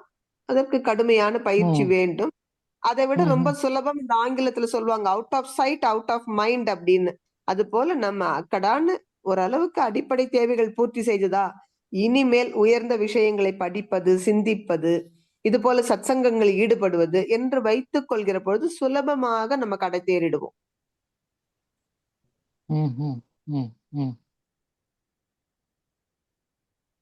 நல்ல அந்த மனவளக்கலை தொகுப்பு 1 இல்லைங்க ஐயா, ஆசை சீரமைத்தல திரும்ப திரும்ப திரும்ப படிங்க. உங்களுக்கு நிறைய உள் ஒளியாகவே விளக்கம் கிடைக்கும். நல்ல படிங்க. அந்த புத்தகத்துல எத்தனை விளக்கம் கொடுத்திருப்பார் அருட்தந்தை. எண்ணங்களின் வலிமையமா சில வேளை சில விஷயம் நல்ல விஷயங்களை கூட நாங்கள் ஓகே இது வேணும்னு சொல்லி மனசுல நச்சிருந்தா, சரி நீங்க முதல்ல சொன்ன மாதிரி அந்த அழியாருக்கு வர வேணும்ன்ற ஆசை அதெல்லாம் இருந்தா, எங்களுக்கு அது வர்ற பிராப்தம் இருந்தா இரண்டிலேயே எங்களை கொண்டு அங்க சேர்த்துருமே ஒரு ஒரு ஒரு இதவா. அதை பற்றியே யோசிச்சு கொண்டிருக்க எண்ணங்களின் வலிமை. இது ஐயா ஒரு ஒரு ஆழமான விஷயம். இததான் ரொம்ப திருக்குறள்லயே கேட்பாங்க. என்னதான் சொல்றார் திருவள்ளுவர்? ஒரு பக்கம் என்ன சொல்றார்? நுண்ணிய நூல் பல கற்பினும் மற்றும் தன் உண்மை அறிவே மிகும். ஊழிற் பெருவழி யாவுல மற்றொன்று சூழினும் தான் முந்துரும்ங்கிறார். ஆனா இன்னொரு இடத்துல என்ன சொல்ற? தெய்வத்தான் ஆகாதெனினும் முயற்சிதான் மெய் வருத்த கூலி தரும். அதனால நீங்க நினைக்கிறீங்க நம்ம திரும்ப திரும்ப எண்ணிக்கொண்டே இருந்தால் இறைநிலை கொண்டு போய் அங்க உட்கார வச்சிடாதானே? நிச்சயம் உட்கார வைக்கும். ஆனா எண்ணம் எண்ணுவது உங்க கையில தான் இருக்கு. அழுத்தமா திரும்ப திரும்ப திரும்ப பாரதி சொல்வான், 1000 கால் முறையிட்டேன். ஒரு தடவை நினைச்சாலும் இறைநிலை தூக்கி கொண்டு உட்கார வைக்காது. அந்த எண்ணம் திணிவு பெறணும். அருட்தந்தை சொல்லுவாங்கல்ல, எண்ணிய யாவும் எண்ணியபடியே ஆகும், எண்ணத்தில் உறுதியும் ஒழுங்கும் அமைந்திடில். எண்ணிய எண்ணியாங்கு எய்துப எண்ணியர் திண்ணியர் ஆக பெறுங்கிறார். திண்ணியர். அந்த திண்மை உங்க எண்ணத்துல வரணும்னா திரும்ப திரும்ப திரும்ப நினைக்கணும். தாய்மானவர் ரொம்ப அழகா ஒரு பாட்டுல சொல்லுவார், என்ன ஒரு ஜென்மம் நானு, வாசா கைங்கரியம் அன்றி ஒரு சாதனம் மனோவாயு நிற்கும் வண்ணம் வாலாயமாகவும் பழகி அறியேன். துறவு மார்க்கத்தின் இச்சை போல நேசா அனுசாரியாய் விவகரிப்பேன். அந்த நினைவும் மறந்த போது நித்திரை கொள்வேன். நான் எப்படி கடை தேருவேங்கிறார். பேசுறேன், அப்புறம் போய் தூங்குறேன். போதனை மார்க்கத்துல எப்படி தேர்வது? சாதனை செய்யணும் அல்லவா நான். அது போல நினைங்க, திரும்ப திரும்ப திரும்ப அழுத்தமா நினைங்க. நிச்சயமா ஒரு நாள் தூக்கி கொண்டு வந்து உங்களை ஆழியார்ல உட்கார வச்சிரும். ஆமா, உண்மையம்மா. நன்றியம்மா. வாழ்க வளமுடன். அப்படி உட்கார வைக்கிற வரைக்கும் நினைக்கணும், விடாம. வாழ்க வளமுடன். ஆமா, வாழ்க வளமுடன். நன்றி. வாழ்க வளமுடன். நன்றி ஐயா. அடுத்து வர ஐயா. வாழ்க வளமுடன். ஒரு அரிய ஒரு சிந்தனை உரை தொகுப்பு. எல்லாரும் அடிக்கடி எடுத்துக்கொள்ளக்கூடிய ஒரு தலைப்பு இல்லது. காந்த தத்துவம்ன்றது எனக்கு தெரிந்து மனவளக்கலையில கூட நம்ம ஸ்கை யோகால ரொம்ப சில பேர் தான் அதை துணிஞ்சு அதை எடுத்து அதை ஒரு வைராகியத்தோட ஒரு தவமா செஞ்சு முடிச்சிருக்காங்க அருட்செல்வி அம்மா. எனக்கு தெரிஞ்சு அங்க சென்னையில் வந்து ஜீவான்னு இவருடைய சித்தப்பா இல்லைனால தெரியும், உங்களுக்கும் தெரிஞ்சிருக்கும். அவர் இறந்து is no more, it's a banger. அவர் தான் அடிக்கடி அந்த பல்லாவரத்தில் காந்த தத்துவம் பேசுவார். சில பேருக்கு புரியும், சில பேருக்கு புரியாது. எல்லாம் அட்ராக்டிவாக இருக்கிற ஒரு டாபிக்ஸ் எடுத்து அதையே திரும்ப பேசுவாங்க. அதுக்கு ஜனரஞ்சகமாக கண்ணதாசன் மற்ற பாடல்களை எல்லாம் கொண்டு வந்து சேர்க்கும்போது நம்ம வாழ்க்கையில் நடக்கிற மாதிரியே இருக்கும். ஆனால் காந்த தத்துவன்றது அது எங்கேயோ ஃபார் ஃபெச்சடாக இருக்கும் அது. ஆனால் நீங்கள் அருட்செல்வி அம்மா சொன்ன மாதிரி 2 தான், அட்ராக்ஷன் ரிப்பல்ஷன் தான். பட் அதை உள்வாங்கிறது ரொம்ப, அது இவங்க சொன்ன மாதிரி திரும்ப திரும்ப திரும்ப திரும்ப படித்தாதான் அதை உள்வாங்க முடியும். காந்த தத்துவம்னு அந்த கிளாஸ் எடுக்கும்போது அப்படியே சில பேர் தூங்கிடுவாங்க. அப்படி ஒரு நல்ல ஒரு அரிய ஒரு தலைப்பை எடுத்து அந்த 12 கவிதைகள்ல தொகுப்பையும் சொல்லி இன்னைக்கு மிகச் சிறப்பான ஒரு பணியை ஆற்றி முடிச்சிருக்காங்க. அதுக்கு வெறும் காந்த தத்துவம்னா கூட அது தெரியாதுன்னு சொல்லிட்டு அதுக்கு ஒரு புதிய தலைப்பு, வேதம் புதிய பாரதியாருடைய தலைப்பை வச்சு அதில் காந்த தத்துவத்தை கொண்டு வந்து தொடர்ந்து 12 வாரங்களாக அந்த மாதிரி சொல்லி சிறப்பான ஒரு காரியத்தை செஞ்சு முடிச்சிருக்காங்க. இனி அதை சொன்ன மாதிரி திரும்பி திரும்பி படிக்கணும். இந்த மனவளக்கலை புத்தகமே கூட இப்போ உதாரணத்துக்கு ஆசை சீரமைத்தல், அது மட்டும் இல்லை, எல்லா டாபிக்கும் இப்போ எடுத்து மனவளக்கலை புக்கை எடுத்து படித்தா கூட புதுசாக நாவல் படிக்கிற மாதிரி தான் இருக்கும். புதிய சிந்தனை வந்துக்கிட்டே இருக்கும். அதை திரும்ப திரும்ப படிக்கும்போது தான் மனசின் நம்ம கருமையத்தில் போய் பதியும், நமக்கு இயல்பாக நம்முடைய இயல்பாக மாறிவிடும். கந்த புராணம்ன்றது ஒரு இதுவா வச்சு அந்த சடங்குகள் சம்பிரதாயங்களை மட்டும் பண்ணிட்டு முடிச்சிட்டோம், கந்த சஷ்டி முடிஞ்சிருச்சு, கவசத்தை பாடியாச்சு அப்படின்னு தான் முடிஞ்சது வேலை. காந்த தத்துவத்துல மகரிஷி சொன்னதை அம்மா சொன்ன மாதிரி நான் உள்பட திரும்ப திரும்ப படிச்சு உள்வாங்கிறது தான் நம்முடைய கடமையாக இருக்கணும். வாழ்க வளமுடன் அம்மா, வாழ்க வளமுடன். வாழ்க வளமுடன் அண்ணா, மிக்க நன்றி. நல்ல அழகா சொன்னீங்க. நம்ம எல்லோருக்கும் இப்ப இதுதான் கடமை. திரும்ப திரும்ப திரும்ப படிக்கணும். அந்த படிச்சது சிந்தனை செய்யணும். தூங்கினா கூட தப்பு இல்ல, அந்த கருமையத்துல போய் கொஞ்சம் பதியட்டும். ஒரு பக்கம் எடுத்து படிச்சா உண்மையில அண்ணா சொன்ன மாதிரி தூக்கம் வரும். ஏன்னா நம்ம மூளைக்கு பழக்கம் இல்லை கொஞ்சம் ஆழமான சிந்தனைகளை சிந்தித்து. அப்படி மேலோட்டமா நுனிப்புல் மேயறதுன்னா ஒரு நாவல் படிக்கிறது, சினிமா பாக்குறதுன்னா உற்சாகமா மணிக்கணக்கா பார்ப்போம். ஆனா காந்த தத்துவம் படிக்கிறதுன்னு எடுத்தா தூக்கம் வரும் எல்லோருக்கும் ஆரம்பத்தில். அப்படியே நீங்க விடா முயற்சியோடு பழக பழக பழக வெற்றி கிட்டும். மிக்க நன்றி அண்ணா, வாழ்க வளமுடன். வாழ்க வளமுடன் அம்மா. வாழ்க வளமுடன். அடுத்து தனையா. அம்மா வாழ்க வளமுடன் அம்மா. வாழ்க வளமுடன் சொல்லுங்க. அம்மா என்னென்னு சொல்லி சொன்னால், இந்த ஒரு விஷயம் சொல்லணும். என்னென்னு சொன்னால், நான் இந்த படிக்கிற காலத்தில் இந்த காம்படிஷனுக்கு படிக்க நான் என்ன செய்கிறேன்னு சொன்னால், அந்த டாப்பிக்கில் எது கஷ்டமான டாப்பிக்கோ அதைத்தான் கஷ்டப்பட்டு படித்து அதில் எப்படியும் செய்திடுவேன் நான். அப்படி படித்து கொண்டு வந்து அந்த பழக்க தோஷத்தால் இந்த மனவளக்கலுக்கு வந்ததே இந்த காந்த தத்துவம்.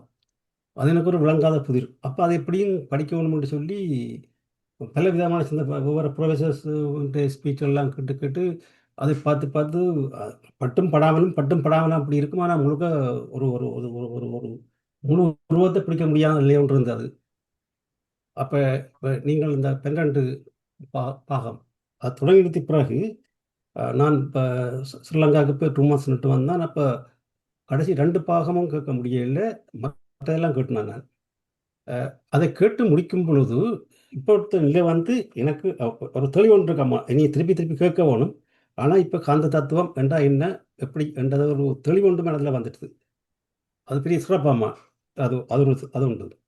அடுத்தது என்னோட அனுபவ பகிர்வு. அதாவது வந்து இந்த மனவளக்கலைக்கு நான் வரைக்குள்ள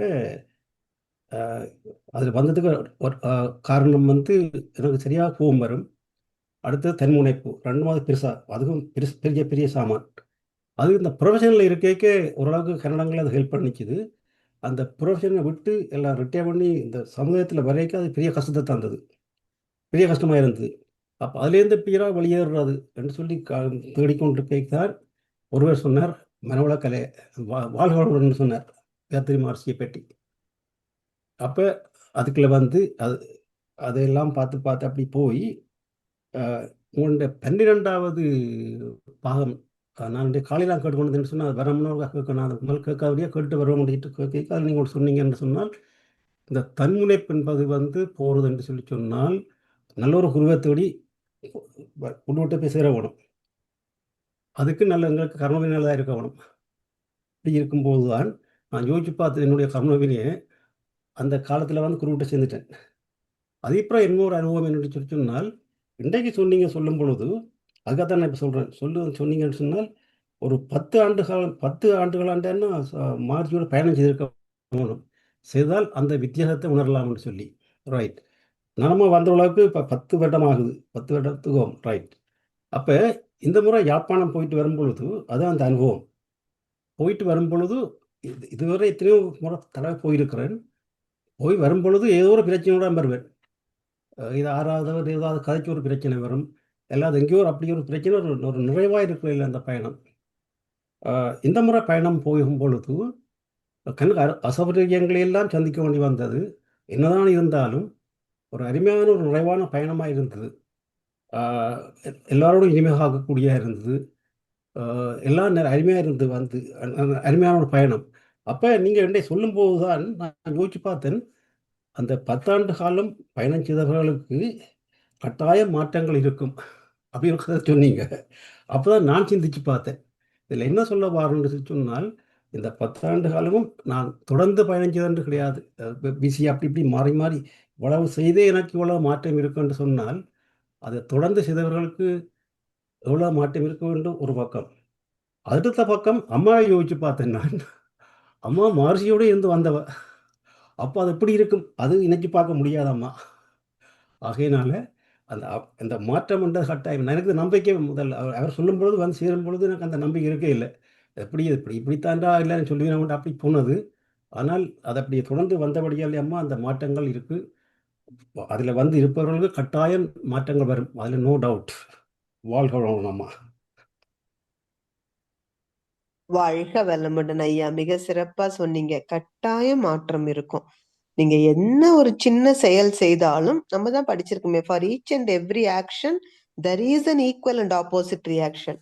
அப்போ நம்ம உயர்ந்த எண்ணங்களோடு செய்யற பொழுது நிச்சயமா அதற்குரிய விளைவு வரும். ஆனா நமக்கு அது உடனடியா தெரியாததுனால சோர்ந்து போகிறோம், அவ்வளவுதான். ஆனா நிச்சயம் விளைவு உண்டு. மிக்க நன்றி தனா ஐயா, ரொம்ப அழகா சொன்னீங்க. வாழ்க வளமுடன். ஆமா, ஒரு கேள்வி ஒன்று இருக்கணும் என்று சொல்லி சொன்னால் நான் இப்போ ஜப்பானத்தில் போய் நிற்கும் பொழுது சில சமயத்தில் இப்போ எல்லாரிடம் சேர்ந்து கதைக்கிற பொழுது சில சமயங்களில் இந்த இந்த இந்த மனவளக்கல தத்துவத்தை சின்னனாக இதை எடுத்தாலும் அதில் ஒருவர் அப்படியே இருக்கிறவங்கெல்லாம் கொஞ்சம் கொஞ்சமாக மெல்லெல்லாம் காண்டு போயிடுவாங்க. அப்போ இப்போ அந்த தத்துவங்களை ஆட்களுக்கு இப்போ சாதாரண மக்களுக்கு அது எப்படி கொண்டு போய் சேர்க்கிறாரு?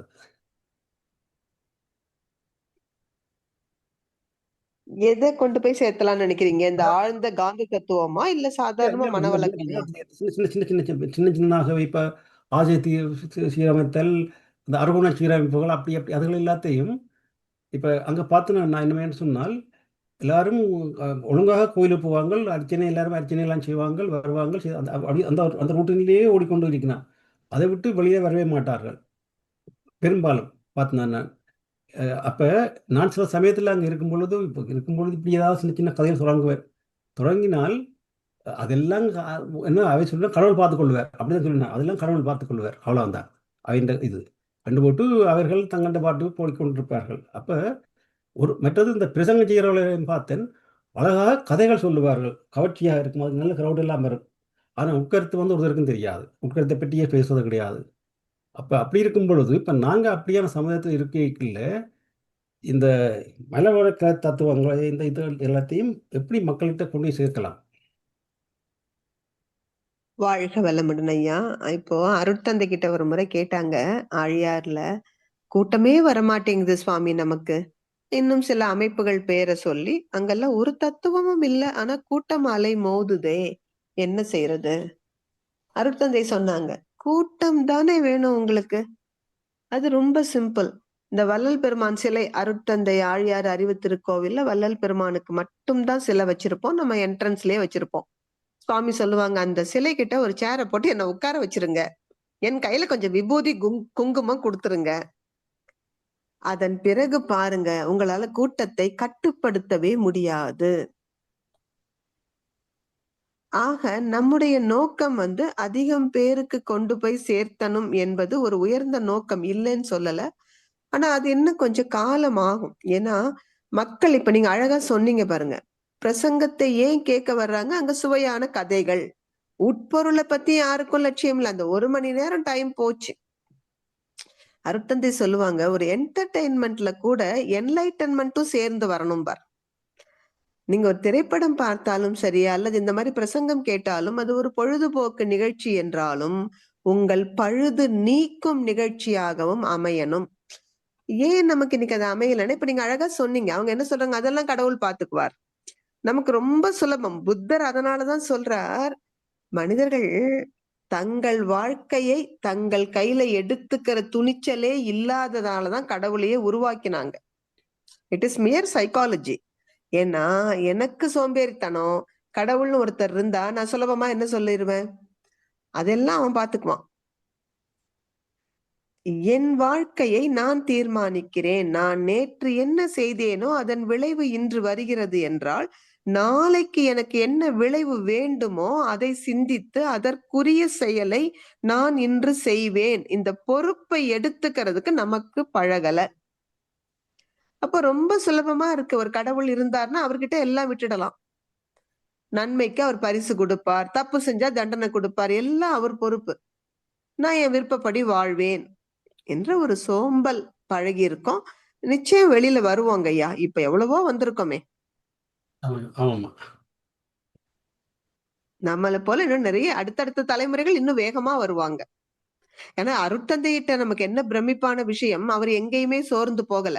அன்பர்கள் எல்லாம் சோர்ந்து போறாங்க, நமக்கு இன்னும் கூட்டம் வரல, மனவளக்கலையை நம்மளால நிறைய பேருக்கு கொண்டு போய் சேர்த்த முடியல. ஆனா அருட்தந்தை தெளிவா உறுதியா இருந்தாங்க. ஒரு முறை இங்க ஆழியார்ல கேட்டாங்க, ஏன் சுவாமிஜி நீங்க இங்க இலவசமா உணவு கொடுக்க கூடாது?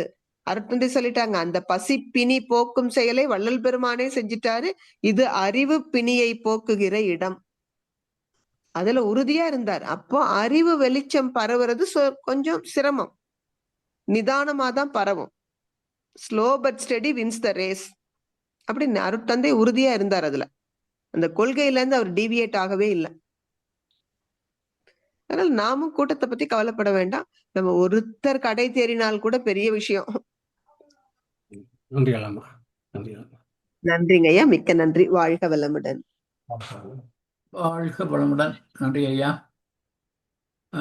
அம்மா, ஒரு கேள்வி உண்டு. என்னுடைய கேள்வி, நீங்கள் இந்த அத்வைதம், துவைதம், வசிஷ்டா துவைதம் பற்றி ஒரு நல்ல ஒரு விளக்கம், நான் முன்பு கேள்விப்படாத ஒரு விளக்கம் ஒன்று தந்தீங்க. அத்வைதத்திலே எல்லாமே ஒன்றிலிருந்து வந்தது, ஒரு சிங்கிள் டைமென்ஷன். அதை துவைதத்திலே அதை 2 டைமென்ஷனாக நீங்கள் அதை கொண்டு வந்தீங்க. முரண்பாடாக இல்லாமல் துவைதன், அத்வைதத்தில் 3வது டைமென்ஷன், மகர்ஷி அதை 4 டைமென்ஷனாக இறைநிலையை விளக்கிய அந்த விளக்கம் சிறப்பாக இருந்ததம்மா. ஒரு கேள்வி, இந்த 4 பேருமே தமிழ்நாட்டை சேர்ந்தவர்கள், இல்லை தமிழ்நாட்டு அடிய பகுதியை சேர்ந்தவர்கள். ஆனா அதுல அந்த முக்கியமாக அந்த முதல் 3 பேரும் வேதாந்திகள், வேதாந்தத்தை அடிப்படையாக கண்டவர்கள். தமிழ்நாட்டிலே தென்பகுதியிலே சைவ சித்தாந்தம் ஏற்கனவே இருந்தபோது அந்த சைவ சித்தாந்த தாக்கம் அவர்களிடத்தில் ஏன் ஊன்றவில்லை என்றொரு சந்தேகம் அம்மா. வாழ்க வல்லமுடன் ஐயா. நல்ல அற்புதமான ஒரு கேள்வி கேட்டீங்க. நீங்க பாருங்க, மூவரும் வேதாந்திகள் தான். அந்த ஜியு போப் என்ற ஒரு அற்புதமான அறிஞர் எழுதுகிறார் இந்த சைவ சித்தாந்தத்தை பற்றி. அவர் சொல்றார், அது ஒரு ஆழமான விளக்கமும் மிகவும் கவர்ச்சிகரமான ஒரு தத்துவம்ங்கிறார். நமக்கு பிரமிப்பா இருக்கு. ஒரு தாய்மொழியாக தமிழ் இல்லாத ஒருவர் இத்தனை தூரம் சைவ சித்தாந்தத்தை ஆழ்ந்து படித்து இது தமிழர்களுக்கே உரிய சமய கோட்பாடு. அது மட்டுமன்று, இது இறைநிலை விளக்கத்தை மிக ஆழமாக, தெளிவாக, கவர்ச்சிகரமான முறையில் கொடுக்கிறதுன்னு சொல்றார். நீங்க சொல்ற மாதிரி தமிழர்களது தவக்குறை நம் பெருமை நமக்கு எப்பொழுதும் தெரியாது. அதனால நாமே அதற்கு சரியான முக்கியத்துவம் கொடுக்கவில்லை. அதே போல அன்றைக்கு பாத்தீங்கன்னா இந்த வர்ணாசிரம தர்மத்தில் அது ஒரு தெரியல நமக்கு, அது சமுதாய சூழ்நிலை, சமுதாய அமைப்பை நம்ம இப்ப குறை சொல்ல வேண்டாம். அது வந்ததன் வழியில் பாத்தீங்கன்னா ஒரு சில பிரிவினர்கள் நல்ல முக்கியத்துவம் கொடுத்து உயர்த்தி பிடித்த கொள்கைகளுக்கு தான் வரவேற்பு இருந்தது. அதனால அன்று அனைவரும் வேதம் படிப்பதை ஒரு பெருமையாகவே கருதினார்கள். அதனாலதான் ராமானுஜாச்சாரியார் தமிழகத்தில் அவதரித்திருந்த பொழுதிலும் கூட வேதாந்த கருத்தைத்தான் முன்வைக்கிறார். ஆனால் அருட்தந்தை அவர்களோ சித்தர்கள் வழியில் வந்தவர். ஆனால் அருட்தந்தை மிக தெளிவா சொல்லுவாங்க, வேதாந்தம் சித்தாந்தம் இரண்டினுடைய நோக்கமும் ஒன்றுதானே, இறை உணர்வு பெறுவது. வேதாந்திகள் இந்த பிரபஞ்சத்தை ஆராய்ச்சி செய்து பஞ்சபூத கூட்டு என்று கண்டுபிடித்து அந்த பஞ்சபூதங்களுக்கு நிறைவாக இறைநிலைக்கு போன சித்தர்கள் அவர்கள் விட்ட அந்த உயிரை எடுத்துக்கிட்டாங்க. அதனால்தான் பேரே அவர்களுக்கு சித்தர்கள். சித் என்ற உயிரை கொண்டு வந்தார்கள். அதனாலதான் ஜியு போப் எழுதுகிறார், இது கவர்ச்சிகரமாக இருக்கிறது. எங்க உயிர் இருக்கோ அங்க நிச்சயமாக கவர்ச்சி இருக்கத்தானே செய்யும். அந்த வழியில அதனால தமிழர்கள் கொஞ்சம் இன்னமும் அந்த அலட்சிய போக்கு இருக்கதான் இருக்கு. நமக்கு ஒரே ஒரு திருவள்ளுவரை நம்ம சரியா படிச்சிருந்தோம்னா தமிழர்கள் இன்று பாரதி கனவு கண்டது போல வையத் தலைமை கொண்டிருப்போம்.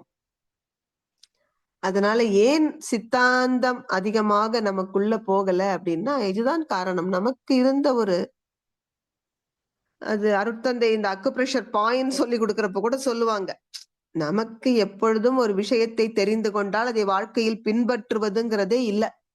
ஏன்னா நம்ம பெரியவங்க அன்னைக்கே இந்த கால் கை பிடிக்கிறது எதுக்கு வச்சாங்கன்னா அக்குப்ரெஷர் பாயிண்ட்ஸ்க்கு தான் வச்சாங்க. இது அக்குப்ரெஷர் இந்த தேசத்துலதான் தோன்றியதுன்னு அருட்தந்தை சொல்லுவாங்க. ஆனா சைனாக்காரன் இதை எடுத்துட்டு போயிட்டான். இப்ப பார்த்தா அவன் அக்கு பஞ்சர் என்று கூட அதுல அட்வான்ஸ்டா வரான். ஆனா நாம என்ன பண்ணினோம், யாரும் என்னமும் பண்ணட்டும், எனக்கு சாப்பாடு வந்தா சரி என்று இருந்தோம். அன்னமய கோஷத்திலேயே இருந்தோம் என்று அருட்தந்தை ஆதங்கப்படுவார்கள். அதனால ஏன் இந்த வேதாந்திகள் மூன்றுமே வேதாந்தமா இருக்கு, நீங்க சொல்ற மாதிரி அத்வைதம், துவைதம், விசிஷ்டாத்வைதம் என்றால் இன்னொரு காரணமும் பாத்தீங்கன்னா சித்தர்கள் எப்பொழுதுமே அவர்களுடைய வாழ்க்கை முறையே இயல்பானதா இருந்தது. அவர்கள் பெரிதாக எங்கேயுமே தங்களை முன்னிறுத்திக் கொள்ளவும் விரும்பவே இல்லை. அவர்கள் என்ன இந்த புத்தகத்துல ஒரு பெயர் கூட அவங்க போடுறதுக்கு பெருசா மெனக்கெடல. அவர்கள் நோக்கம் என்னவா இருந்தது, மனிதர்கள் அறிவில் உயரும் பொழுது தன்னை போல இறைவனை நோக்கி திரும்ப போகிறார்கள். நமக்கு நம்ம உள்ளுணர்வாக பெற்றதை எழுதி வைப்போம், அவ்வளவுதான். அவங்க யாரையும் கட்டாயப்படுத்தி இதை படி, இதை தெரிஞ்சுக்கோ என்றெல்லாம் சொல்லல. முறையாக எப்படி அன்று வேதம் பயிற்றுவிப்பதற்கு எத்தனையோ பாடசாலைகள் இருந்தன. அது போல ஒருவேளை ஏற்படுத்தி இருந்தால் அன்றைக்கே கூட ராமானுஜாச்சாரியாரே கூட சித்தாந்திகள் வழியில் வந்திருக்கலாம். ஆனால் நமக்கு இன்றும் கூட பாருங்க, நீங்க பரவலாக வேதாந்த பாதையை உயர்த்தி பிடிப்பதற்கு இருக்கின்ற அளவு வசதிகள் சித்தர்கள் வாழ்க்கை நெறியை பரப்புவதற்கு இல்லை. அதை நம்ம ஒரு குற்றமாகவோ குறையாகவும் கூட கருத வேண்டிய அவசியம் இல்லை. அது ஒரு பழக்கம்னு தான் சொல்லணும். ஒரு சிலரது பார்வை முறையாக அதை பயிற்றுவித்து, உதாரணத்துக்கு நீங்க ராமகிருஷ்ண மடம் எடுத்துக்கொள்ளுங்கள். சுவாமி விவேகானந்தரது பார்வை, அதுவும் சொல்ல போனா அவர் அமெரிக்க தேசம் வந்த பிறகுதான் அவருக்கு அது தோன்றுகிறது, நாம எதை கையில எடுக்கணும். மக்கள் தொண்டே மகேசன் தொண்டு, எங்கேயோ கோவில்ல நம்ம வேத பாடங்களை சொல்லிக்கிட்டு இருக்கிறதுல அர்த்தம் இல்லை. முதல்ல சாமானிய மக்கள் கிட்ட போகணும் என்று அவர் இறங்கியதாலதான் இன்று ராமகிருஷ்ண மடம் பாருங்க, ராமகிருஷ்ண மடம் வேதாந்தத்தை தான் சொல்லுது, முழுக்க முழுக்க வேதாந்தம், அதிலும் குறிப்பா உபநிடதங்கள். ஆனாலும் அது பரவலாக கொண்டு சென்ற பெருமை விவேகானந்தருக்கு. அது போல ஒரு சில தலைவர்களது தொலைநோக்கு பார்வை காரணமாக அமைகிறது. சித்தர்கள் எப்பொழுதுமே அவர்கள் எதையும் பரப்புவதில் நாட்டமே இல்லை அவங்களுக்கு. அவர்களுடைய தத்துவம் எல்லாம் அது அதுவானால் அதுவே சொல்லும். நீ ஒன்னும் பெருசா மெனக்கெட வேண்டாம், உன் அறிவை உயர்த்து. திருவள்ளுவர் சொன்னார் அல்லவா, வெள்ளத்தனைய மலர் நீட்டம் மாந்தர்தம் உள்ளத்தனையது உயர்வு. நீ உன் உள்ளத்தை உயர்த்தி கொண்டே வா, அனைத்தும் உயரும். அது ஒரு காரணமாக இருக்கலாம் என்பது என்னோட தனிப்பட்ட ஒரு கருத்து தான். நன்றிங்க ஐயா. இப்ப வர அண்ணா இதை ஒட்டி ஏதோ சொல்ல விரும்புறாங்க. வாழ்க வளமுடன். ஒன்றும் இல்லைம்மா, அந்த மகரிஷி சுகி சிவம் என்னுடைய கல்லூரி பள்ளி நாட்கள்ல இருந்தே தெரியும் சொல்லி சில பேருக்கு தெரியும். அவர் பேசும்போது சொன்னார், இது மாதிரி மகரிஷி பிரம்ம ஞானம்ன்ற பேர்ல அவர் கொடுக்க சொல்றது வந்து நிறைய பேருக்கு பிடிக்கல. ஒரு குலத்தை சேர்ந்தவர்களுக்கு அவருடைய நண்பர்களும் இருக்காங்க, என்னுடைய காமன் ஃப்ரெண்ட்ஸ் கூட இருக்காங்க. அது என்ன பிரம்ம ஞானத்தை இவர் தருவது, வேதம் படிக்காம அவர் என்ன பிரம்ம ஞானம் தர முடியும் அப்படின்லாம் சொல்லிட்டு இருந்தாங்க. அதனால்தான் பாமர மக்களுக்கும் புரியும் வகையில அந்த பிரம்ம ஞானத்தை எளிமைப்படுத்தி, இது ஒண்ணும் இல்லை, இதை மட்டும் பண்ணுங்க போதும் அப்படின்னு சொல்லி ஒரு சிறந்த எளிய பாதையை மகரிஷி காமிச்சாரு. அதை சொல்லி காமிச்சாரு. அவரும் அவன் நிறைய கூட்டங்கள்ல கூட இன்னைக்கு ஜனார் ஒரு ஸ்பீச் போட்டிருக்காரு, சுகி சிவம் மகரிஷியோட டாபிக் ஒட்டி ஒரு பேசியிருக்கிறது. அது இன்னைக்கும் அந்த இடையூறுகள் இருக்கு. அதை பற்றி பேசினா அது என்னமோ அவங்களுடைய குறிப்பிட்ட குழுவுக்கு மட்டும் சொந்தமான ஒரு அறிவு சொத்தாகும். அது மக்களிடம் போய் அது சேரத்துக்குள்ள பிரயோஜனம் பாமர மக்கள் எல்லாம் புரிஞ்சிக்க முடியாது அப்படின்னு அந்த வகையில தான் இந்த காந்த தத்துவத்தை கூட நான் இன்னைக்கு அணுகுமுறையில சொன்னேன். ரொம்ப எளிய முறையில புரியும்படியா சொல்றதுக்கு நீங்க சொன்னது காலத்தால அது கனியும். அழகான பாடல்கள்லாம் நீங்க சொன்னீங்க, உதாரணம் உண்மைதான். அது எண்ணெயாக இதுவா எண்ணெயார் திண்ணீராக அது வரைக்கும் நடந்துட்டு தான் இருக்கும். அது வாழ்க வளமுடன் அம்மா. வாழ்க வளமுடன் அண்ணா, மிக்க நன்றி. அது இப்போ அண்ணா சொன்னது போல ஒருவர் ஒரு குறிப்பிட்ட சம்பிரதாயத்தில் உயர்த்தி வைக்கப்பட்ட பெரியவர் ஆழியாருக்கு அருட்தந்தை கிட்ட நேரடியாவே சண்டை போட்டார். நீங்க என்ன தகுதி பார்த்து பிரம்ம ஞானம் கொடுக்குறீங்க, எப்படி கொடுக்கலாம் என்று. அருட்தந்தை நிதானமா பொறுமையா அவருக்கு பதில் சொன்னார்னு வைங்க. பிரம்ம ஞானம்னா என்னன்னு கேட்டு எல்லாம் பிரம்மம் தான் என்று அவர் வாயிலேயே பதில் வந்த பிறகு, அப்ப மனிதன் யார்? பிரம்மம் தானே. அப்ப அவனோட சொந்த கதையை தெரிஞ்சுக்க அவனுக்கு உரிமை இல்லையா? அப்படி கொண்ட ஒரு விளக்கம் சொன்னாங்க. ஆனால் அதுதான் பாருங்க, நீங்க இப்பவும் குறிப்பா சிந்தித்து பார்த்தால், இப்ப ராமானுஜாரியே அந்தன குலத்தில் அவர் அவதரித்தவர். அவர்கள் ஜாதி பிரஷ்டம் பண்றாங்க. என்ன காரணம்? வேதாந்திகள் ஆனாலும் சரி, சித்தாந்திகள் ஆனாலும் சரி, அந்த அறிவின் உயர்நிலையில போகிற பொழுது அவங்களுக்கு எல்லாம் பிரம்மம் தான். அதை சாமானிய மக்களால் ஏற்றுக்கொள்ள முடிவதில்லை. ஏன்னா அவங்க எல்லாம் சமம் என்றால் அவர் என்ன பண்றார்? அந்த உறங்கா வில்லி என்ற தாழ்த்தப்பட்ட குலத்தை சேர்ந்தவன் தோல் மேல கைய போடுறார். இவங்களால ஏற்க முடியல. ஜாதி பிரஷ்டம் பண்ற பொழுது ராமானுஜர் சிரிச்சுக்கிட்டே சொல்றார், அவங்க நினைச்சுக்கிட்டு இருக்காங்க என்னை ஜாதியிலிருந்து தள்ளி வைத்து விட்டதாக, நான் அல்லவா அவர்களை விட்டு ஒதுங்கி இருக்கிறேன்னார். அந்த அறிவின் உயர்வுல அது வேதாந்தமானாலும் சித்தாந்தமானாலும் எல்லாம் சமம்தான். உண்மைதாம்மா. நன்றி அம்மா. வாழ்க வளமுடன். சிவா ஐயா நன்றி. வாழ்க வளமுடன். வாழ்க வளமுடன். என்ன ஒரு சின்ன கேள்வி அம்மா, இந்த காந்த தத்துவ கவிகளை நீங்கள் திரும்பி ரிவைஸ் பண்ணுகின்ற போது கவனித்தன், சில சில பாடல்கள் சில சில சொற்கள் நீங்கள் படிக்கின்ற போது சில சொற்கள் சற்று வேறுபாடாக இருக்கின்றது. இந்த ஞானக்களஞ்சிய புத்தகத்தில் இப்போ காலகட்டத்தில் ஆரம்ப வேர்ஷனுக்கும் பின்னணி வேர்ஷனுக்கும் சில மாற்றங்கள் இடம்பெற்றிருக்கிறது போல தெரிகிறது. இதில் எதை எடுத்துக்கொள்ள வேண்டும்? ஆரம்ப வேர்ஷன் எங்கேயாவது கிடைக்குமா அல்லது என்ன மாதிரியம்மா? வாழ்க வளமுடன் ஐயா. உண்மைதான் நீங்க சொன்னது. இது எனக்கு அந்த அருட்தந்தை ஆரம்பத்துல எழுதுனது நான் படிச்சதுனால அந்த வார்த்தைகள் எனக்கு தெரிஞ்சது. ஆனா பொருள் பெருசா மாறல அப்படின்னா நம்ம இப்ப இருக்கிறதையே எடுத்துக்கொள்ளலாம். அதுல ஒண்ணும் தவறு கிடையாது. பொழுதுமே அவருடைய ஒரிஜினலை நாங்கள் பேணத்தானே வேண்டும். அதை ஆமா, அது சரிதான். நீங்க சொல்றது ரொம்ப சரிதான்.